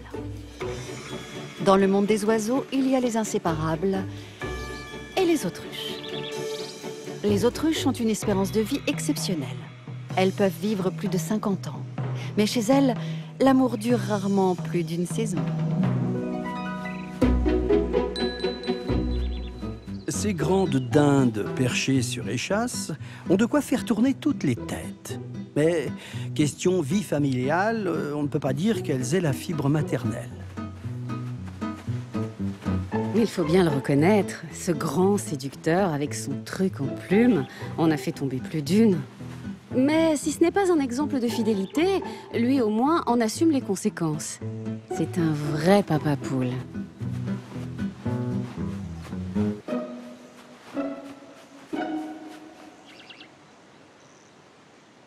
Contrairement au chacal, ces deux tourtereaux passent la plupart de leur temps éloignés l'un de l'autre. Ce n'est pas parce que leur ménage bat de l'aile, non. C'est plutôt parce que, durant les 45 jours de couvaison, les autruches assurent la garde alternée du nid. Monsieur couve les œufs au même titre que la femelle.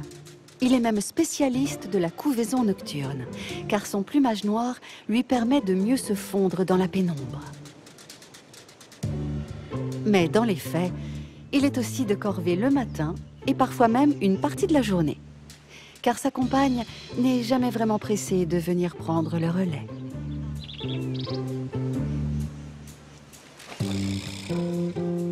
C'est bien beau le partage des tâches. Encore faut-il qu'il soit respecté. Et puisqu'il n'y a pas d'allaitement qui tienne chez les autruches, Madame en profite pour vaquer à ses occupations pendant que son partenaire s'occupe de la marmaille. Et le moins que l'on puisse dire, c'est que ce papa raffole des oisillons. Il a même tendance à adopter tous ceux qu'il trouve en chemin. Et il peut rapidement se retrouver à la tête d'une ribambelle d'autruchons.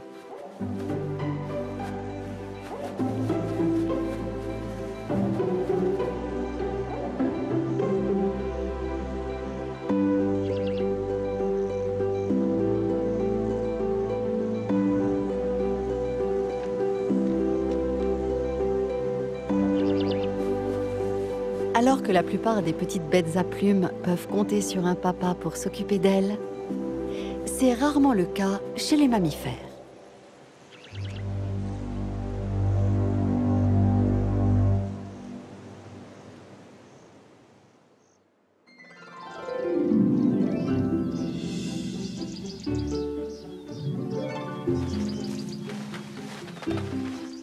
Pour éviter les désagréments de la vie en communauté ou les contraintes d'une petite vie de couple, certains ont trouvé le remède absolu, se faire la malle.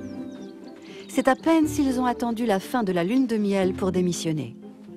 Les éléphantes, les guépardes ou les léopardes ont la lourde tâche d'élever leurs petits sans l'aide d'un père.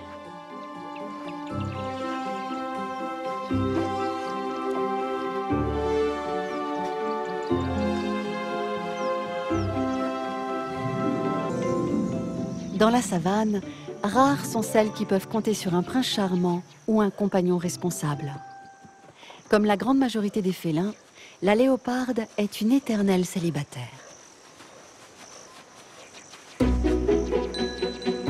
Et finalement, ce n'est peut-être pas plus mal. Car regardez-moi ce patachon. Il passe ses journées avachis sur son arbre à s'empiffrer et il n'a aucune notion de l'esprit de famille.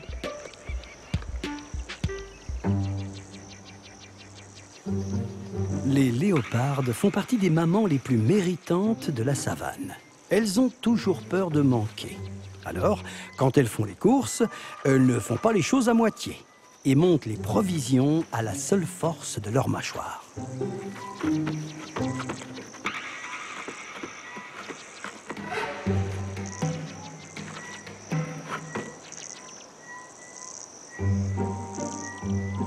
Six mois se sont écoulés.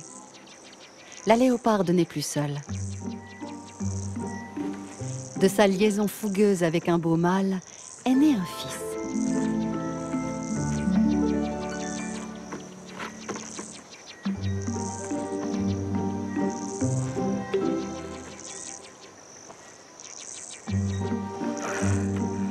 Alors que son père en ignore probablement l'existence, sa maman va s'occuper de son éducation et tenter de lui apprendre les bonnes manières.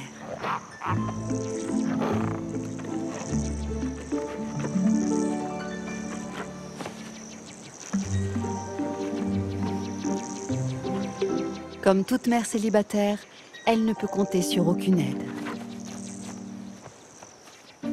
La léoparde a besoin de reprendre des forces et n'a pas d'autre choix que de le laisser seul sur son arbre. Elle n'est pas rassurée.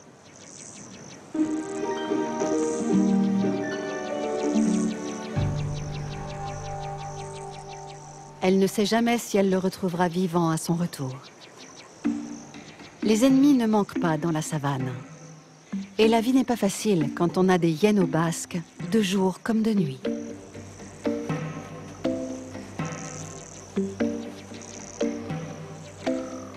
Ces charognardes la suivent à la trace, dans l'espoir de lui voler ses proies.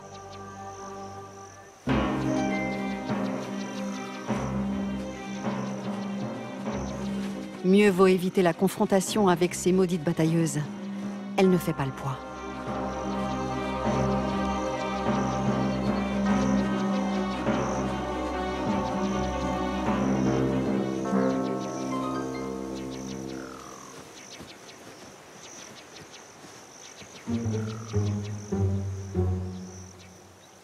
Les éléphants ne sont pas une menace pour le léopardo. Mais lui aussi aurait bien besoin de sa maman et d'un bon repas.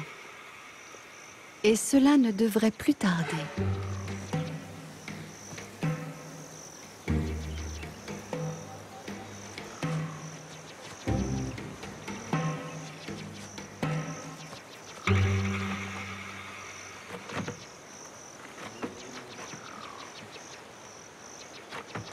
La léoparde est incroyable.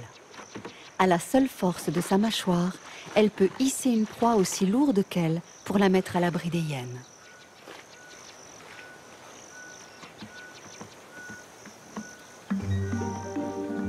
Ce gnou d'une vingtaine de kilos leur garantira un bon garde-manger pour les jours à venir.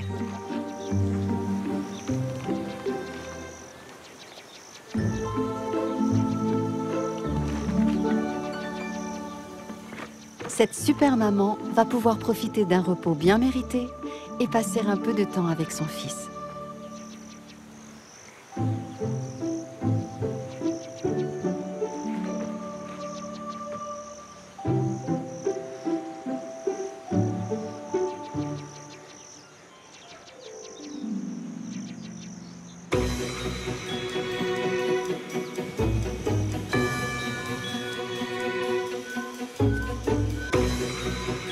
C'est bien beau de ne pas avoir à partager son repas avec un mâle égoïste.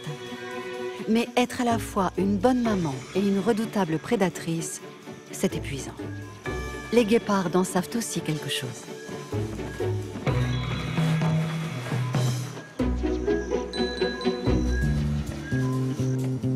Certes, elles sont indépendantes, sans attache et totalement libérées des mâles. Mais à quel prix? Les guépardes ne sont jamais loin du burn-out. À quoi bon s'encombrer d'un guépard? Quand on a des mamelles, on a souvent l'avenir de la savane entre ses pattes et on l'assume.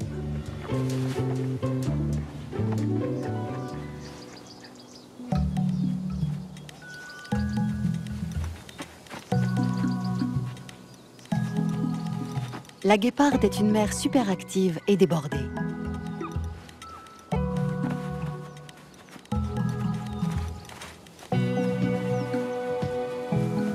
Durant 18 mois, elle va devoir nourrir ses petits, les protéger de tous les dangers et les former aux techniques de chasse. La tâche est épuisante. Car pour échapper aux lions et aux hyènes, elle ne doit jamais rester longtemps au même endroit.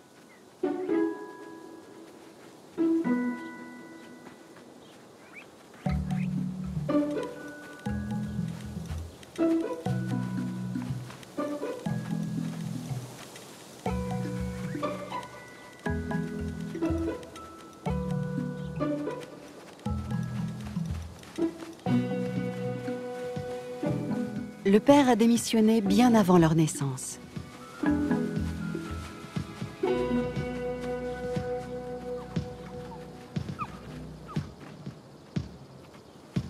Pour pouvoir s'en sortir et allaiter correctement les guépardos, elle doit chasser tous les jours.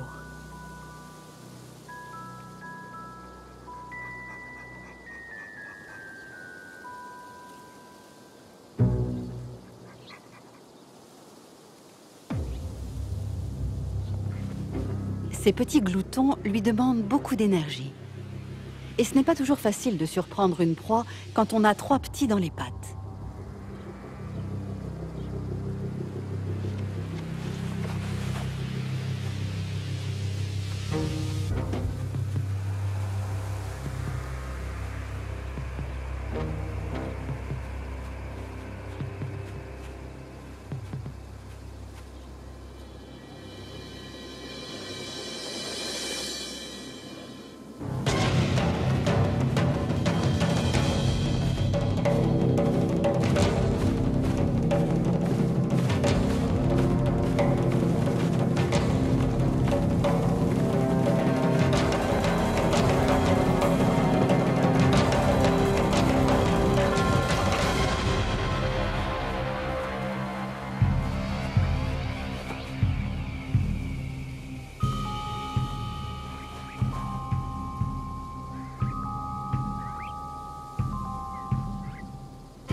Après une telle course, la guéparde a besoin de reprendre son souffle et de faire baisser sa température corporelle.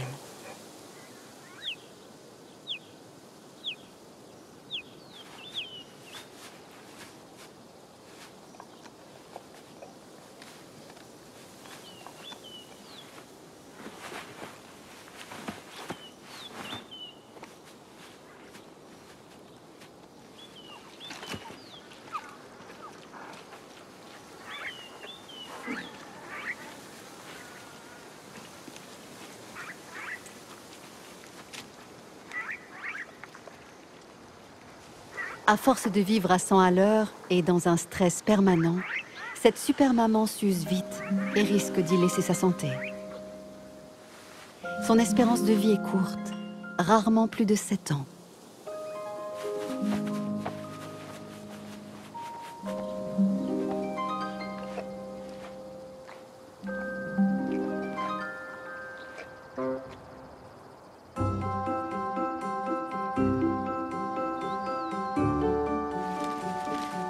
Pour ne pas finir sur les rotules comme la guéparde ou la léoparde, les éléphantes ont trouvé la combine. Élever leurs petits entre filles.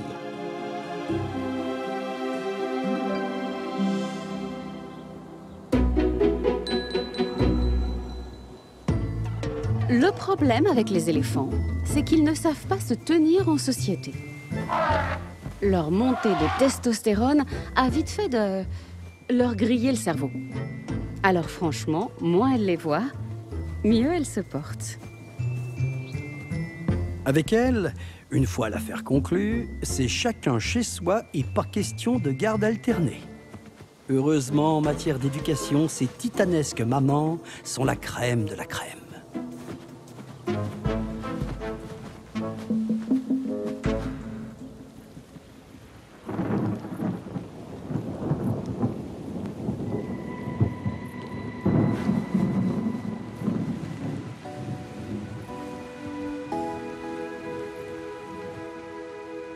Contrairement à la plupart des félins, les éléphantes ne subissent pas les affres de la solitude.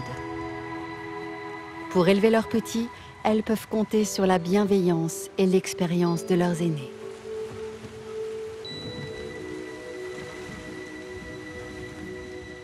Ce nouveau-né qui a vu le jour après 22 mois de gestation ne connaîtra jamais son père. Mais durant les 10 premières années de son existence, il sera bien entouré.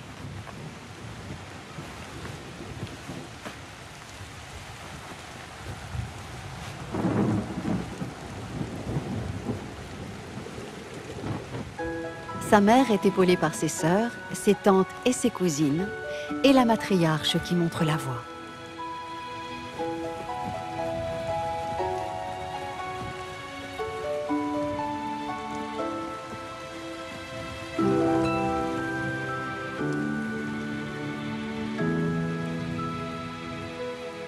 Ce gros bébé, qui pesait déjà 100 kilos à la naissance, engloutit plus de 10 litres de lait par jour.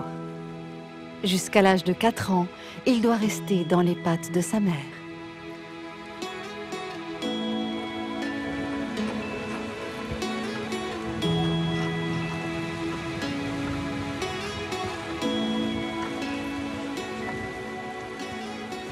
La solidarité et l'entraide sont la grande force de ces mères célibataires, surtout face aux prédateurs.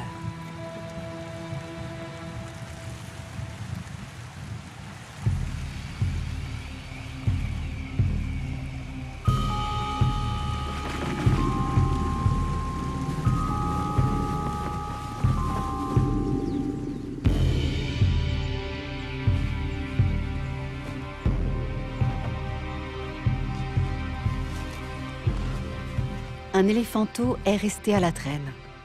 Isolé du groupe, il est vulnérable et sans défense.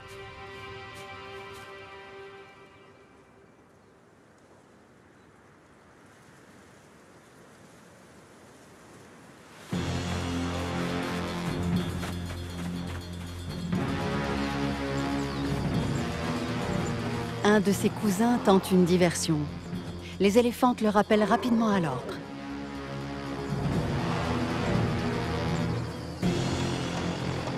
Elles serrent les rangs et encerclent les plus petits pour faire bouclier de leur corps. La technique est imparable.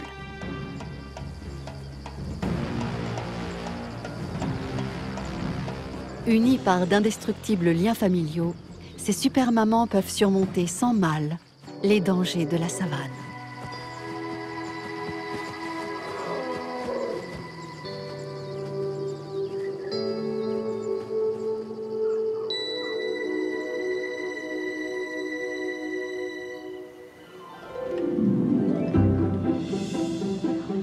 Ce n'était pas gagné, et pourtant, malgré leurs différences, certains mâles et femelles ont réussi à vivre ensemble. Qu'ils vivent en couple ou en communauté, qu'ils s'ignorent ou soient des compagnons fusionnels, leurs planètes respectives se sont alignées dans un même objectif: élever au mieux leur descendance.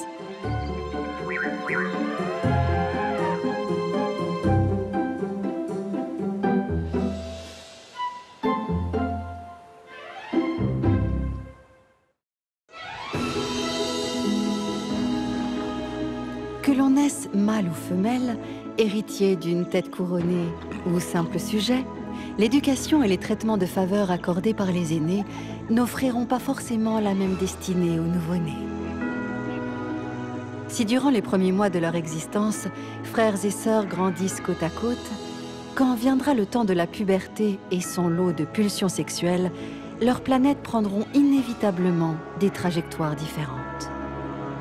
Alors, le moment venu, qui sera le mieux préparé pour entrer dans le monde des adultes et devenir un bon parti? Mâle ou femelle?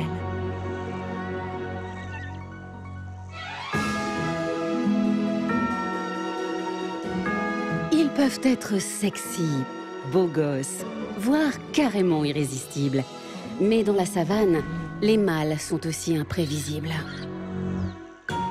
Elles peuvent être sensuelles, ultra désirables, de véritables tentatrices à poils longs ou courts. Mais franchement, qu'est-ce qu'elles sont compliquées.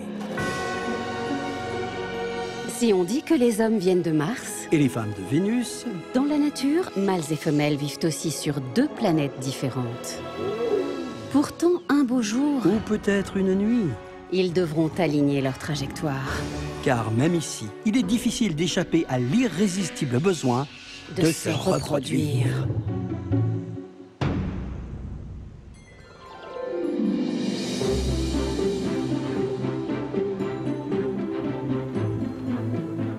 Et non, dans la savane, mâles et femelles ne naissent pas toujours égaux. Alors que l'on soit un éléphanteau, un lionceau ou un bébé hyène, un guépardo ou un petit babouin, vaut-il mieux naître mâle ou femelle? En réalité, ici comme ailleurs, les choses ne sont jamais simples et chaque espèce réserve son lot de surprises.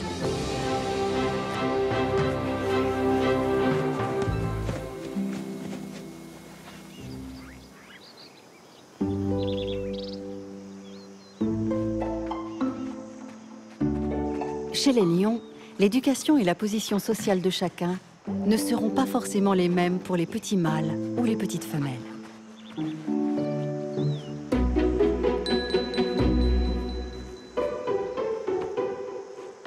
Autant l'avouer tout de suite. Chez les lions, c'est souvent l'héritier d'abord. D'ailleurs, à table, c'est toujours le premier servi. Et autant en profiter, car ça ne va pas durer. Les lionnes vivent entre elles et finissent toujours par mettre leur fils dehors.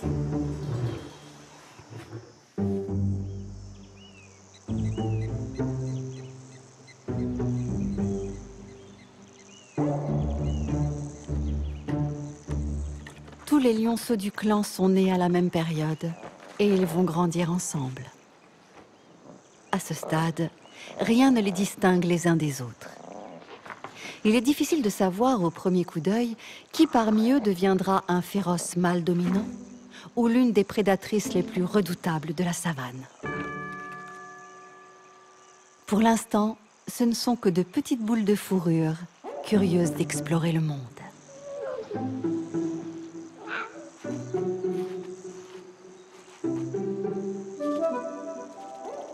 Ce lézard a peut-être beaucoup d'intérêt, mais quand on a un moi, le meilleur terrain de jeu de la savane reste sa maman.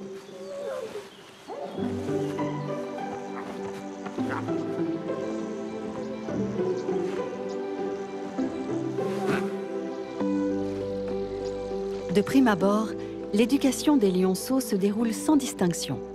Mais cela va changer.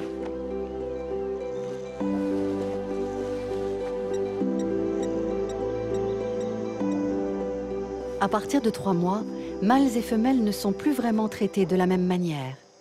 Et plus particulièrement lors des repas, où les petits mâles semblent avoir tous les droits.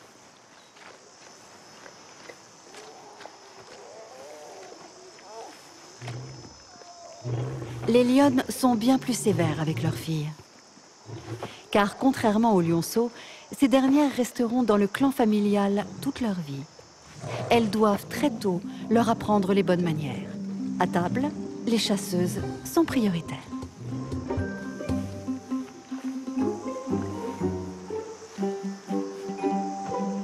Les petits mâles se font rarement gronder. Ils doivent pouvoir manger à leur faim pour grandir vite et acquérir un jour la stature de leur père.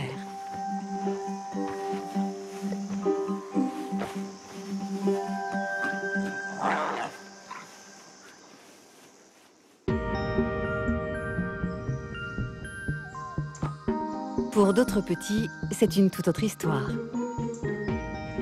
Chez leurs voisines les hyènes, dès la naissance, les planètes mâles et femelles prennent des trajectoires différentes.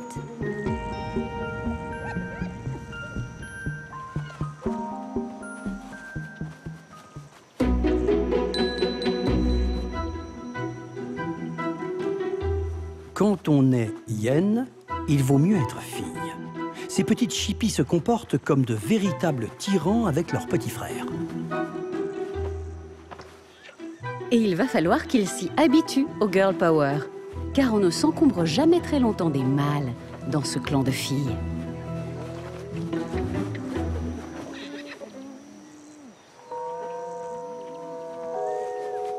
Au premier coup d'œil, rien ne distingue physiquement mâles et femelles. Ils ont la même allure et le même sexe entre les jambes. Mais il ne faut pas se fier aux apparences. Malgré leur ressemblance, chez les hyènes, la guerre des sexes est du genre précoce.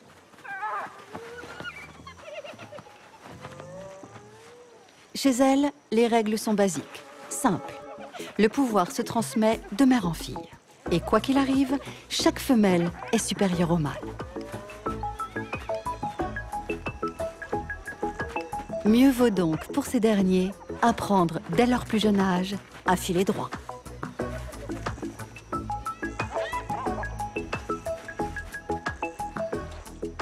Cette petite hyène noire, qui fait l'objet de toutes les attentions, n'est pas n'importe quel bébé. C'est la fille de la femelle dominante. Tout le clan lui est dévoué, et en tant que future reine, elle peut tout se permettre, y compris s'éloigner du terrier, alors que c'est interdit.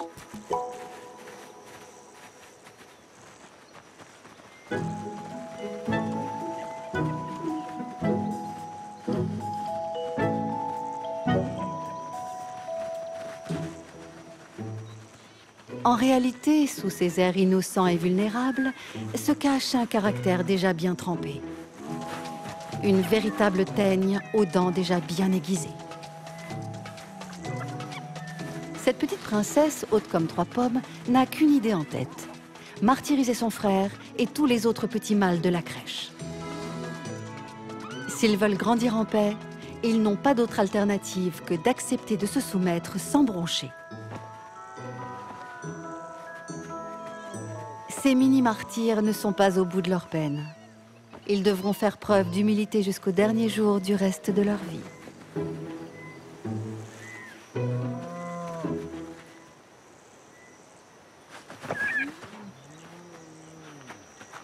Elle n'accorde aucun répit aux jeunes mâles, même durant le moment sacré de la tétée. Mademoiselle sera toujours prioritaire, et ce n'est pas sa mère qui trouvera quelque chose à redire.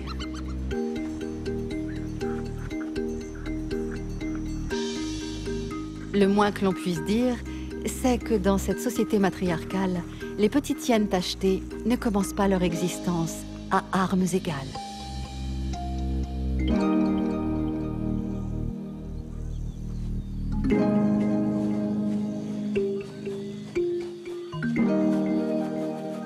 C'est loin d'être le cas pour les guépardos, élevés par une mère célibataire, juste et courageuse.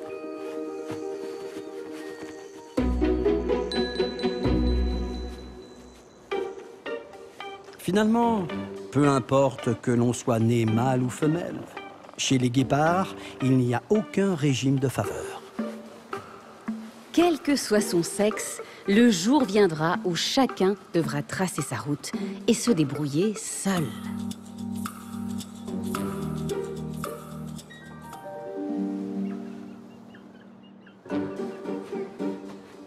Les guépardos vivent à 100 à l'heure et suivent un programme intensif, car à 18 mois, elle les abandonnera.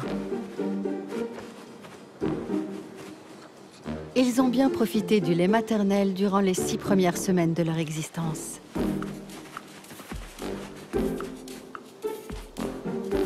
Puis très vite, ces petits félins ont goûté à la viande.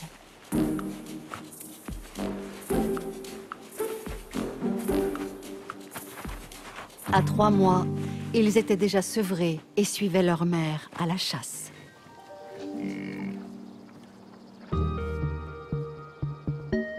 Désormais âgés de 8 mois, ils n'ont plus de temps à perdre pour perfectionner leur apprentissage.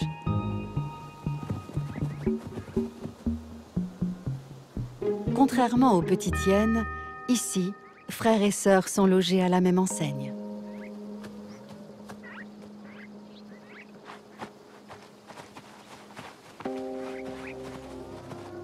Et il n'est pas question de rater une partie de chasse.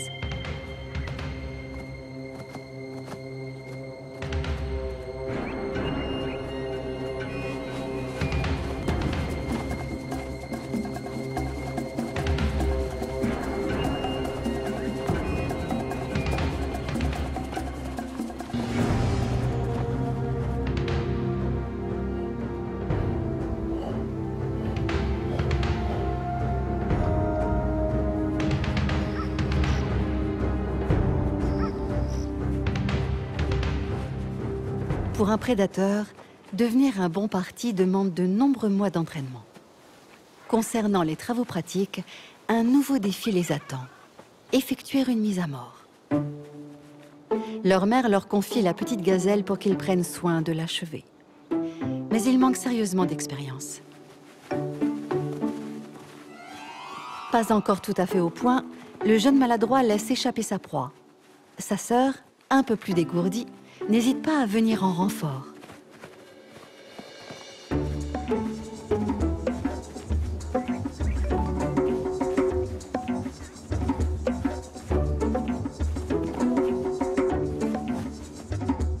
Pour l'instant, ils peuvent encore compter l'un sur l'autre.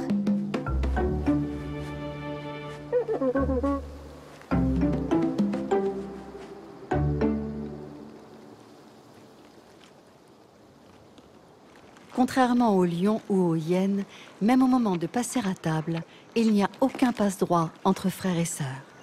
Aucune tension.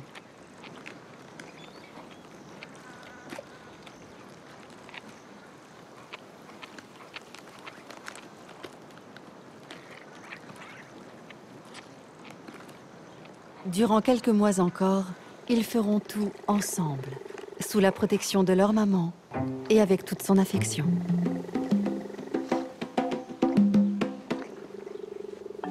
Et pourtant, un jour, ou peut-être une nuit, elle partira sans crier gare.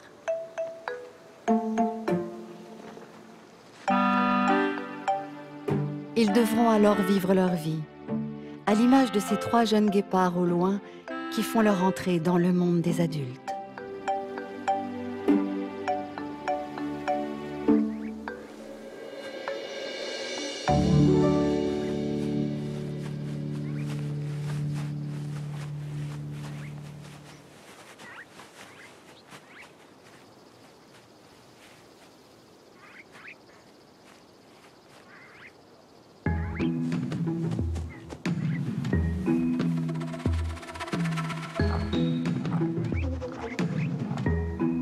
Comme les guépardos, tous les petits herbivores sont élevés de la même manière. Et cela, qu'ils soient nés mâles ou femelles. Mais comment pourrait-il en être autrement? Comme tous les bébés uniques, ils n'auront jamais à partager leur maman avec un frère ou une sœur. C'est bien simple, il n'y aura pas de scène de jalousie ou la moindre rivalité entre jeunes mâles et femelles.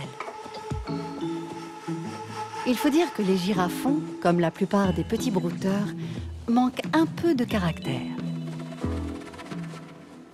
Ce qui n'est pas vraiment le cas des éléphantos qui affichent d'entrée de jeu un sacré tempérament.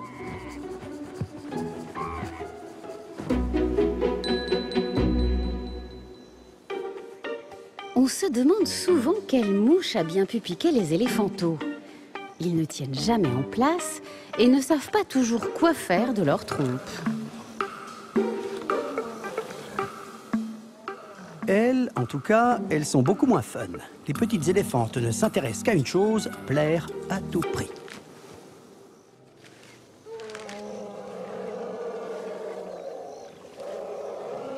Ils ont beau être élevés ensemble et suivre le même cursus, dès leur plus jeune âge, mâles et femelles abordent la vie d'une manière bien différente.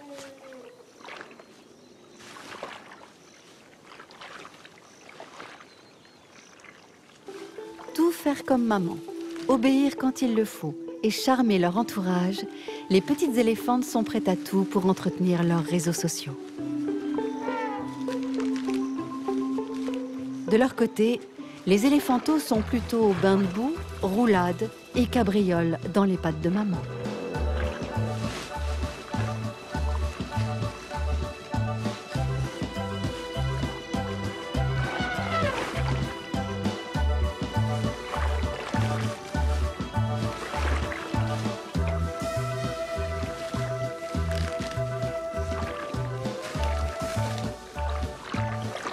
Espiègles et turbulents, ils se prennent déjà pour les rois de la savane. Des petits Don Quichotte, toujours prêts à foncer sur des mirages. Et ils auraient tort de s'en priver. Le temps de l'insouciance ne dure jamais assez longtemps. Contrairement aux éléphantes, un jour viendra où ils devront quitter la harde. Alors, en attendant, ils passent leur journée à essayer de se faire de futurs amis. Des compagnons sur qui compter lorsqu'il faudra affronter seul les dangers de la savane.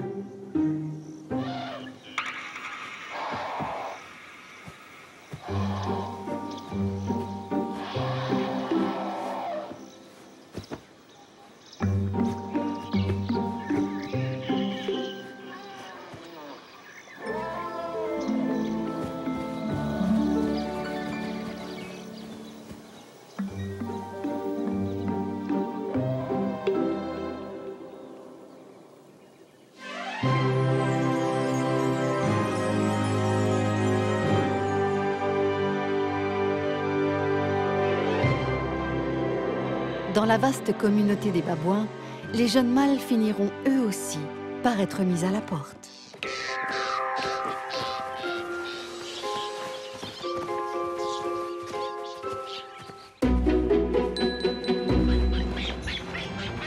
Bon, il faut le reconnaître, entre jeunes babouines, la compétition démarre vraiment sur les chapeaux de roue. Pour les jeunes mâles, les choses sont forcément plus simples. Ces fils à maman ne sont pas du tout pressés de grandir.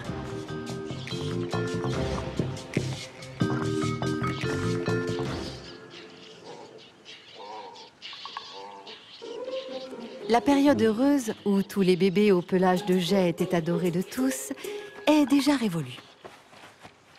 Désormais, couverts d'un manteau béjasse, terminez les petites attentions. C'est la fin des privilèges. Ils vont entrer dans la cour des grands. Avec leur physique de crevettes, les jeunes mâles sont beaucoup moins précoces que les femelles. Ils peuvent rester jusqu'à 4 ans dans les bras de leur mère avant de s'émanciper. Un tout petit peu.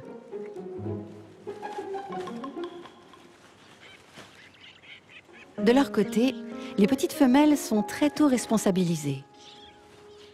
Elles surveillent déjà le petit dernier, prêtent main forte à leur maman et préparent leur avenir.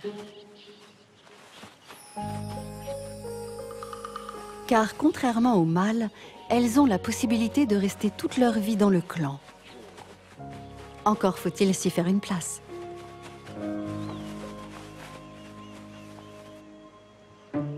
Pour y parvenir, il faut s'exercer à pratiquer un rite incontournable, l'épouillage.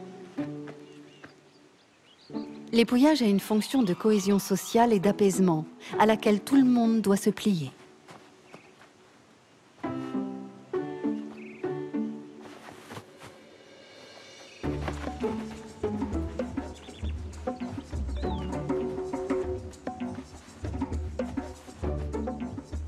Ce toilettage déclenche une production d'endorphines qui procure une incroyable sensation de bien-être.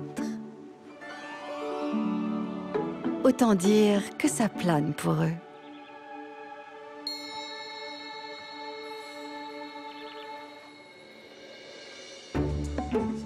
Un rite fédérateur, certes, mais extrêmement codifié. Toutes ces petites femelles ne rêvent que d'une chose: se rapprocher du pouvoir et de celui qui l'incarne. Un beau et gros pacha.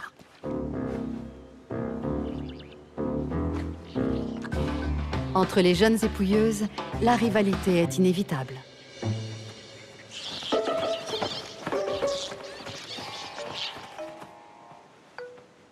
Un toilettage bien fait est le meilleur moyen de se rapprocher des personnages de haut rang et d'obtenir leur gratitude.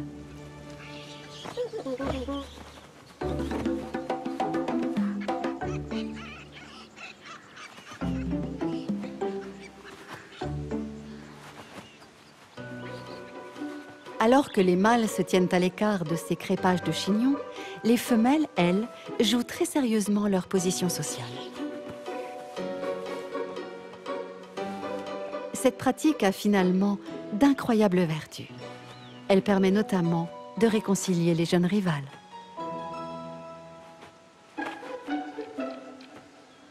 Pour le moment, les jeunes mâles et femelles ne nourrissent pas les mêmes ambitions.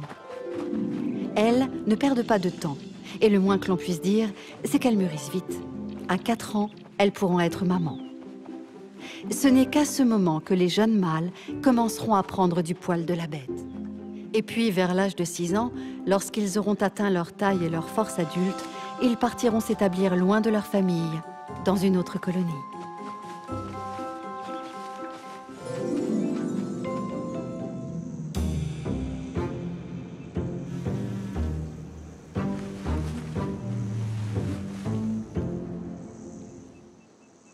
Avant de faire face à cette épreuve, les jeunes lions doivent d'abord franchir l'étape décisive de la puberté.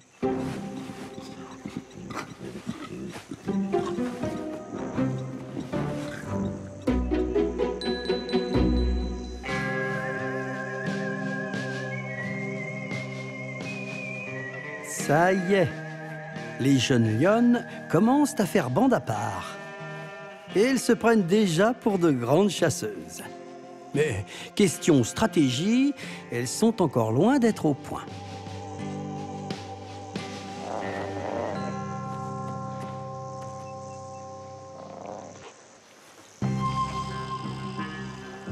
Eux ressemblent déjà à leur père, féroces, effrayants, au top de leur capacité.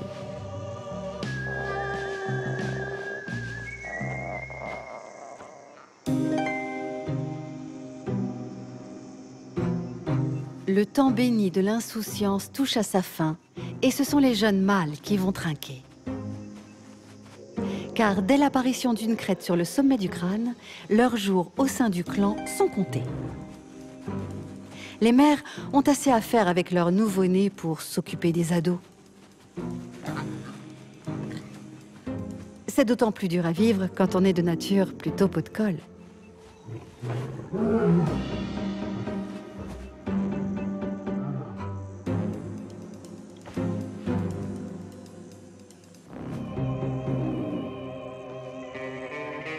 Alors on se rapproche de ses frères et cousins pour trouver de l'affection et un peu de réconfort. Entre eux se nouent des liens indéfectibles, qui leur serviront lorsqu'ils quitteront le clan.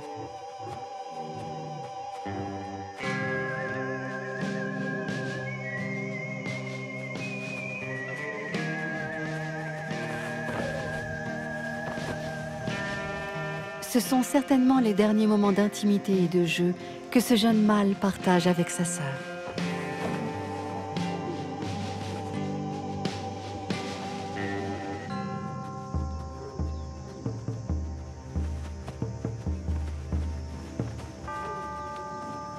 Comme souvent dans la nature, on ne convole jamais dans sa propre famille. La puberté va les séparer. Bientôt, ce jeune mâle sera poussé vers la sortie.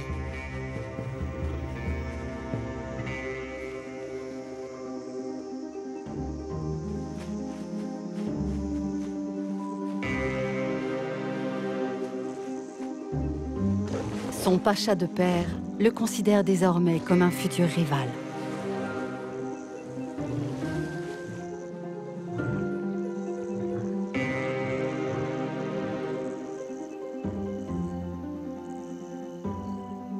Ces jeunes lions ne se doutent pas qu'ils vivent leurs derniers moments de tendresse en famille.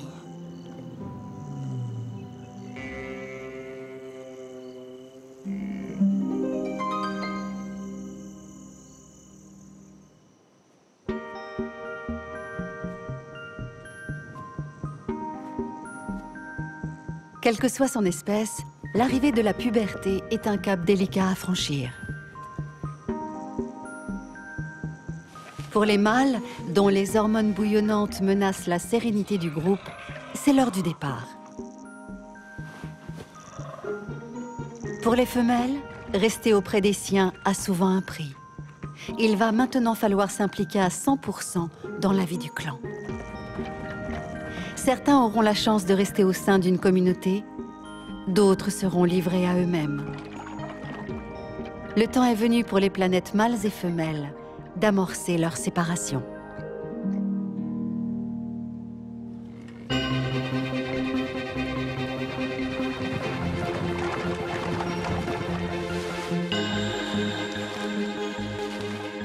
La puberté se manifeste tard chez les éléphants, mais elle fait son entrée en fanfare.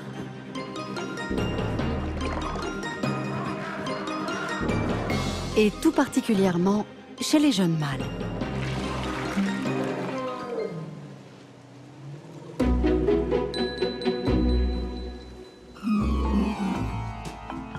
Ça y est, ils ne se contrôlent plus. Désormais, tout ce qui les préoccupe se passe en dessous de la ceinture. Les jeunes femelles ne se rendent pas bien compte qu'elles font déjà tourner la tête des mâles, toutes générations confondues.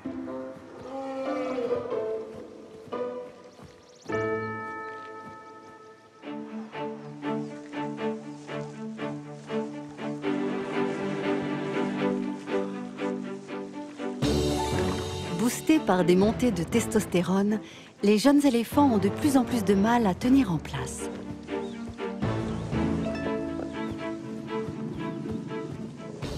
Ils sont intenables. Incapables de gérer leurs pulsions sexuelles, ils n'hésitent pas à entreprendre leur jeune cousine.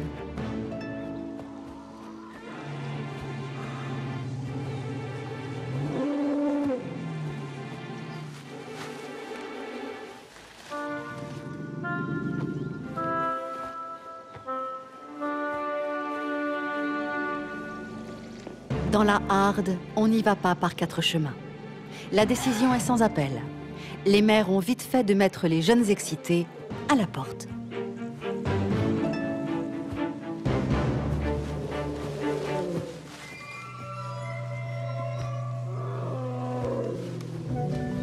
C'est une vie de vagabond qui commence pour lui. Pour s'en sortir, il devra trouver au plus vite un groupe de mâles célibataires qui acceptera de le prendre sous son aile. À leur côté, il pourra apprendre les ficelles du métier de dominant et de futur séducteur.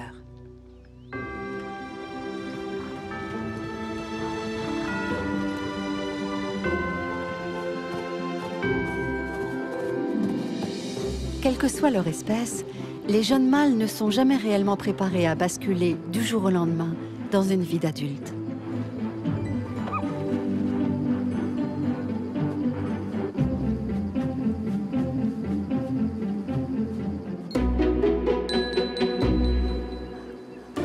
Après de longues séances d'entraînement entre mâles, il serait temps que ces deux guépards s'intéressent aux jeunes guépardes. Mais qu'est-ce qu'elles sont farouches! Toujours un peu rebelles et indécises.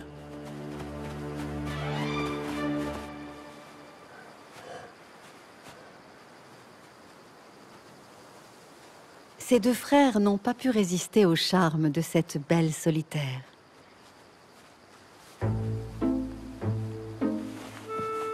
Ils sont enivrés par le doux parfum phéromonal qu'elle libère pour les attirer.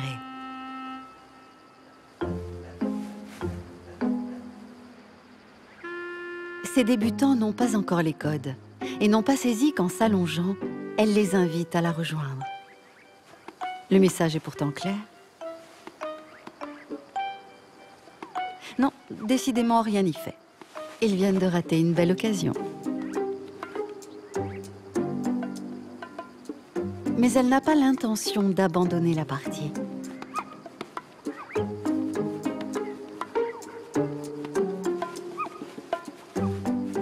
Ces petits feulements finiront bien par les convaincre de passer à l'acte.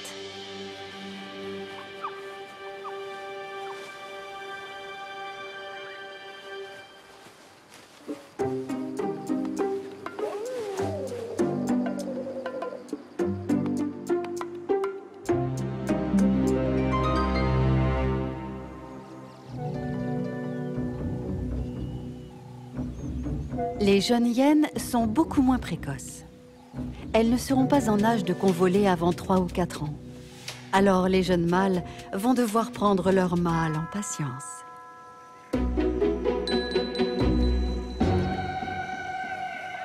Chez les hyènes, les mâles sont brimés depuis la plus tendre enfance.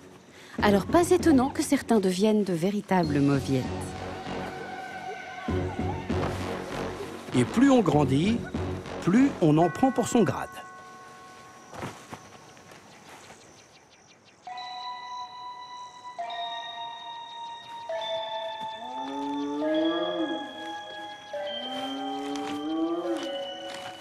Chez les hyènes tachetées, mieux vaut être fille, surtout au moment de la puberté.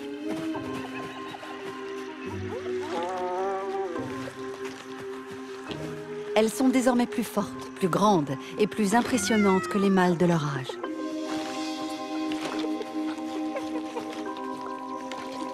Quand on possède les plus puissantes mâchoires de la savane, c'est d'autant plus facile de faire régner la terreur.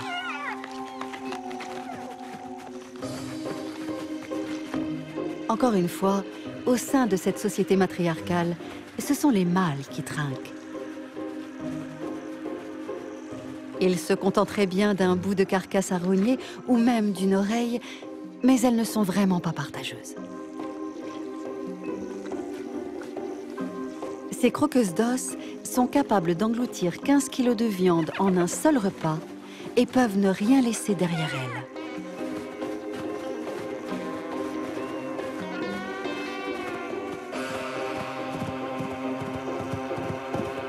Les mâles devront attendre qu'elles soient rassasiées avant de pouvoir curer un os ou une corne.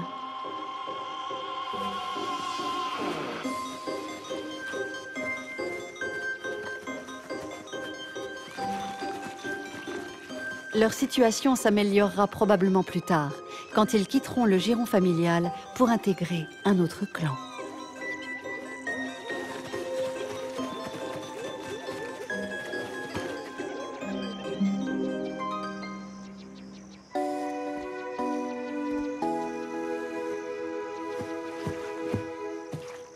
C'est le printemps, le retour de la chaleur caniculaire avec son lot d'insectes insupportables.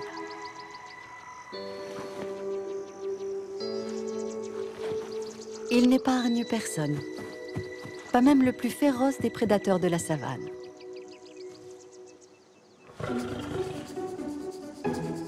Comme quoi, on est bien peu de choses face à des moustiques assoiffés.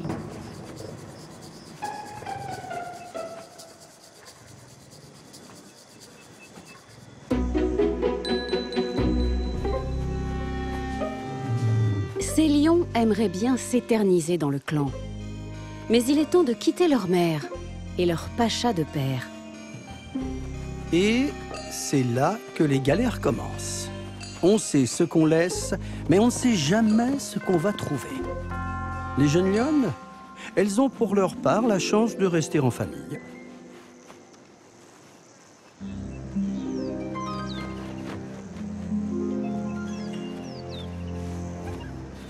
Ce matin, les hyènes ont été victimes d'un hold-up. Pas très doués pour la chasse, ces deux vagabonds se sont spécialisés dans le vol de carcasses.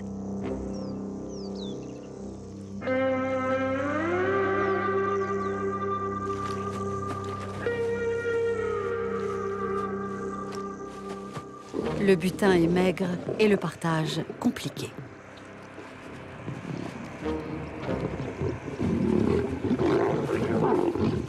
Au lieu de se disputer, ces deux nigauds feraient mieux de surveiller leurs arrières.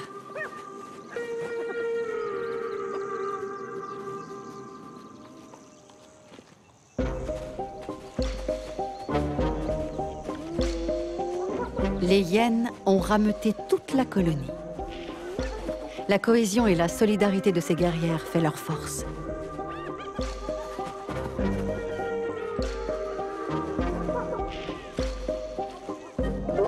À 3 ans, les lions sont encore loin d'avoir atteint le summum de leur puissance.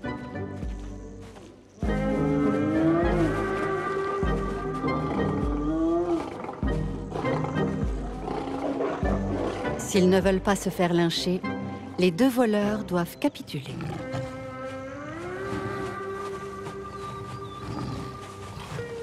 Seule la solidité de leur tandem leur permettra de survivre. Un mâle solitaire ne pourra pas conquérir de territoire, et il aura donc peu de chances de s'accoupler. C'est une véritable vie de chien qui commence pour ces gros chats. À quelques kilomètres de là, pour leurs sœurs restées dans le clan familial, c'est une toute autre histoire. Contrairement à leurs frères livrés à eux-mêmes, ces jeunes femelles aux pattes mouchetées peuvent encore compter sur leur mère et la solidarité féminine. Elles ont la chance de poursuivre un entraînement intensif.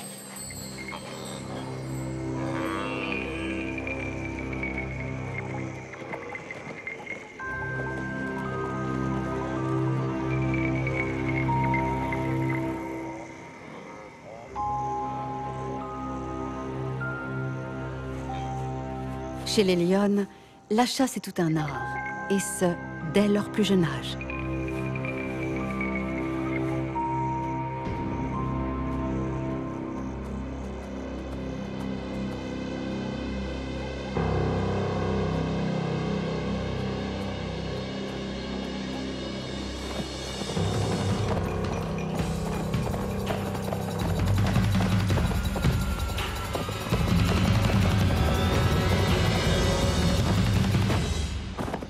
Les jeunes lionnes ont bien progressé et ont parfaitement joué leur rôle de rabatteuses.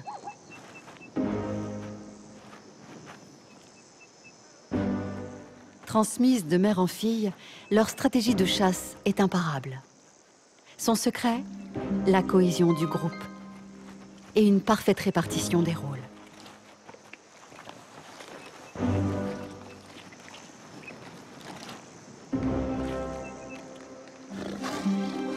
Ces formidables prédatrices n'ont aucun souci de ravitaillement.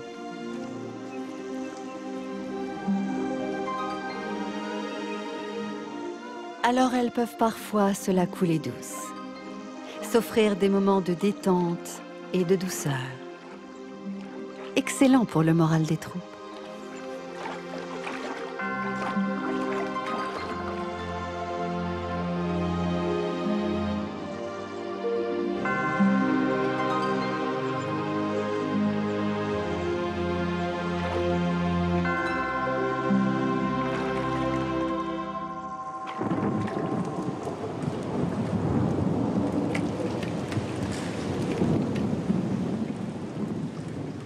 Décidément, à l'école de la vie dans la savane, mâles et femelles ne sont pas logés à la même enseigne.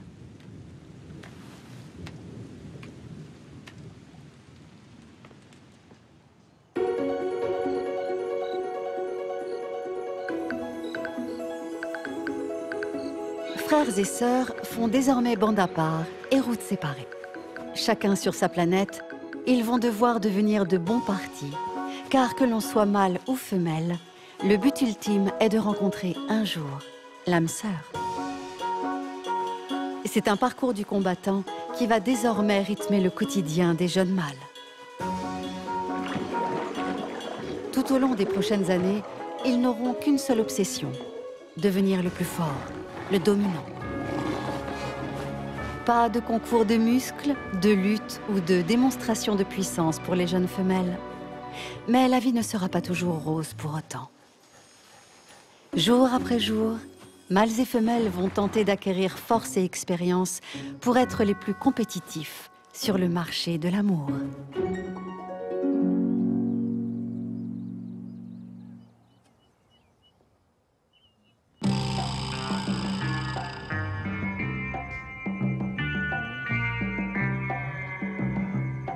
Il faut être courageux pour affronter seul la savane quand on n'a pas encore la carrure. Alors pour s'en sortir, il faut souvent faire équipe.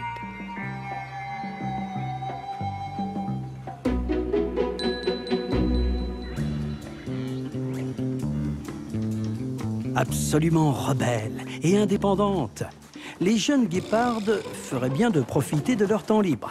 Oui. Bientôt, elles auront la lourde charge d'élever leurs petits. C'est bien beau de vivre entre mâles. On se sent plus fort. Mais cela fait aussi plus de bouches à nourrir. Alors bonjour l'ambiance.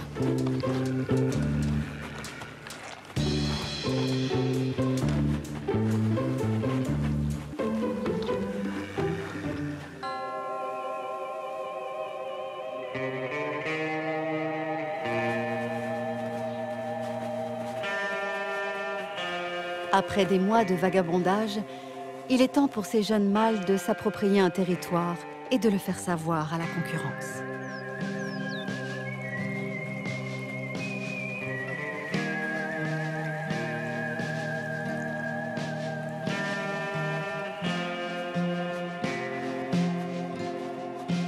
Et quand ce gang de guépards avance dans la plaine, il fait sensation, notamment auprès des gnous.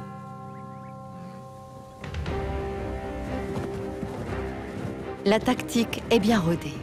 Provoquer la panique pour isoler les individus les plus vulnérables.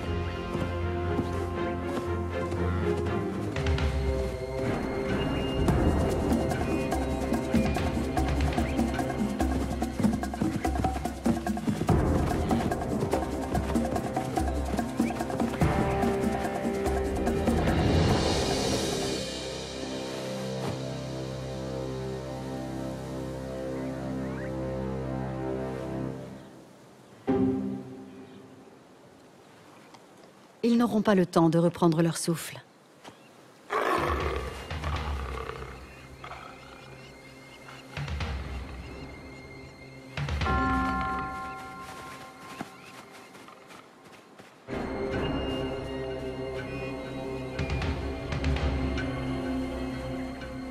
Face à une lionne, cette bande de jeunes caïds ne fait pas le poids. En acquérant la rapidité indispensable pour attraper leur proie, les guépards ont sacrifié la force et les armes indispensables pour se défendre.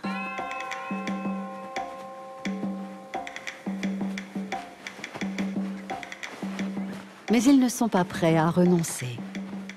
La lionne laissera peut-être derrière elle quelques restes.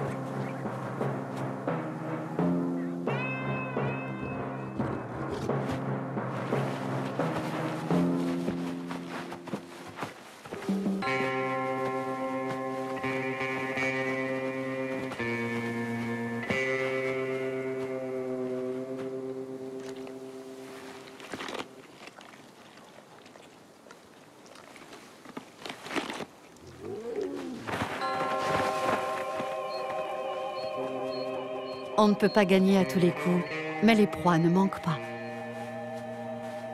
Cette exceptionnelle coalition est un véritable atout pour débuter sa vie d'adulte. Et contre toute attente, c'est parfois à plusieurs que l'on devient un bon parti.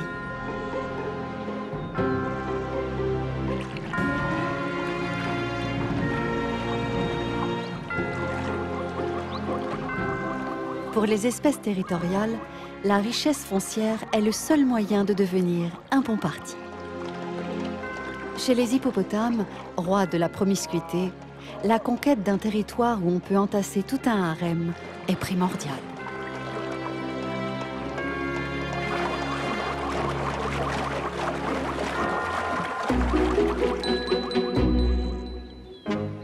Ils sont tellement territoriaux qu'ils pourraient revendiquer les droits sur un pédiluve. Pas vraiment le comble du glamour pour emballer une femelle.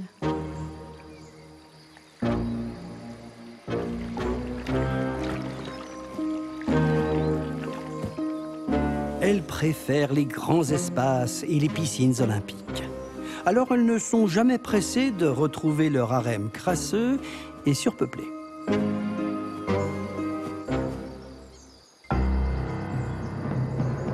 Une mare, aussi petite soit-elle, est pour un hippopotame le territoire à détenir et à défendre si on veut que des femelles viennent s'y installer et surtout s'y reproduire. Encore faut-il que le point d'eau ne soit pas déjà occupé. Cet hippopotame, en quête d'un domaine où s'établir, est prêt à déloger son propriétaire. Mieux vaut avoir le cuir épais, car la bataille s'annonce sanglante.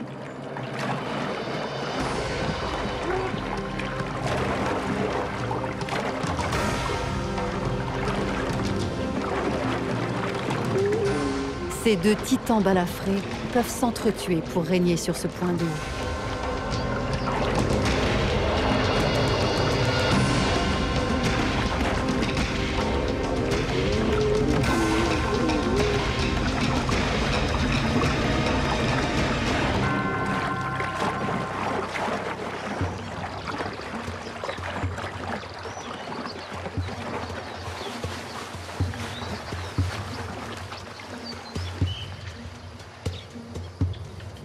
Le vainqueur n'aura plus qu'à espérer qu'une femelle de passage ait envie de prendre un bain.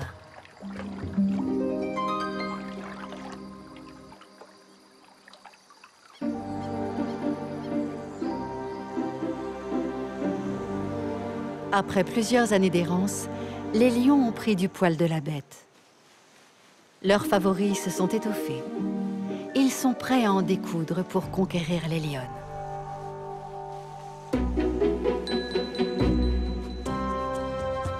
Mis à part sa favorite, face à laquelle il ne bronche pas, ce vieux pacha en fin de carrière est devenu un véritable tyran domestique. Au bout de 4 ans de vie commune, il est temps que ça change. Place aux jeunes, c'est bon, il a fait son temps.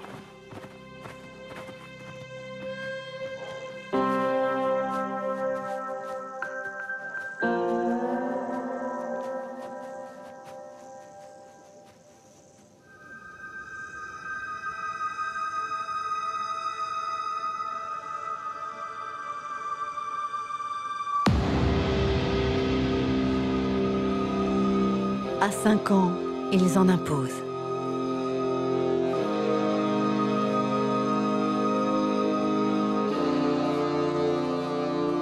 Ces deux-là ont tout pour plaire. La force, la puissance et un sacré sex appeal.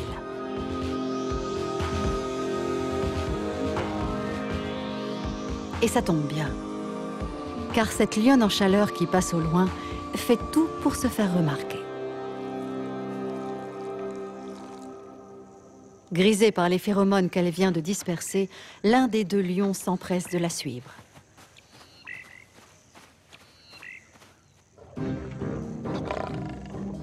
Dans une coalition, la règle est simple pour éviter les disputes. Le premier arrivé sera le premier servi.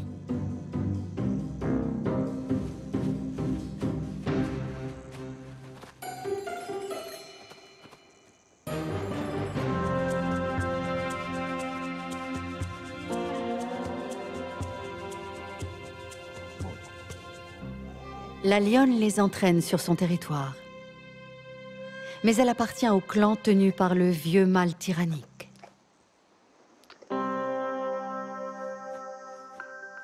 En attirant ces deux mâles, cette femelle en ostrus pourrait bien déclencher un coup d'État.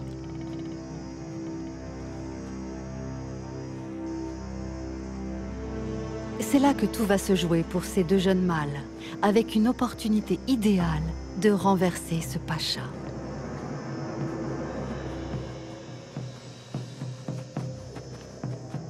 De son côté, il est hors de question d'accepter cette nouvelle idylle.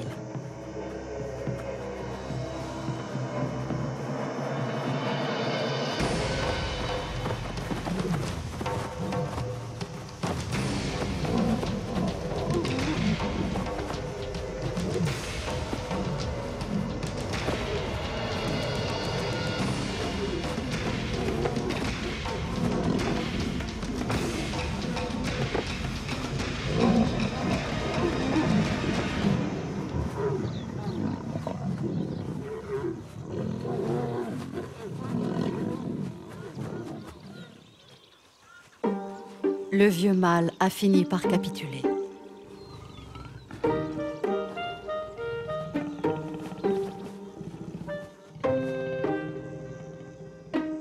Pour les vainqueurs, c'est le repos du guerrier. Fini les années d'errance et de galère. Auprès de sa douce compagne, il va pouvoir panser ses blessures.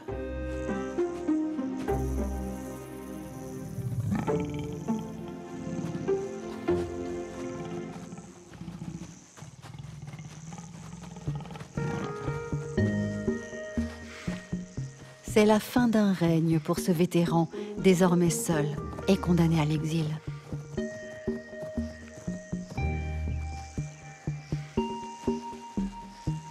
Pour le jeune couple qui vient de se former, une nouvelle aventure commence.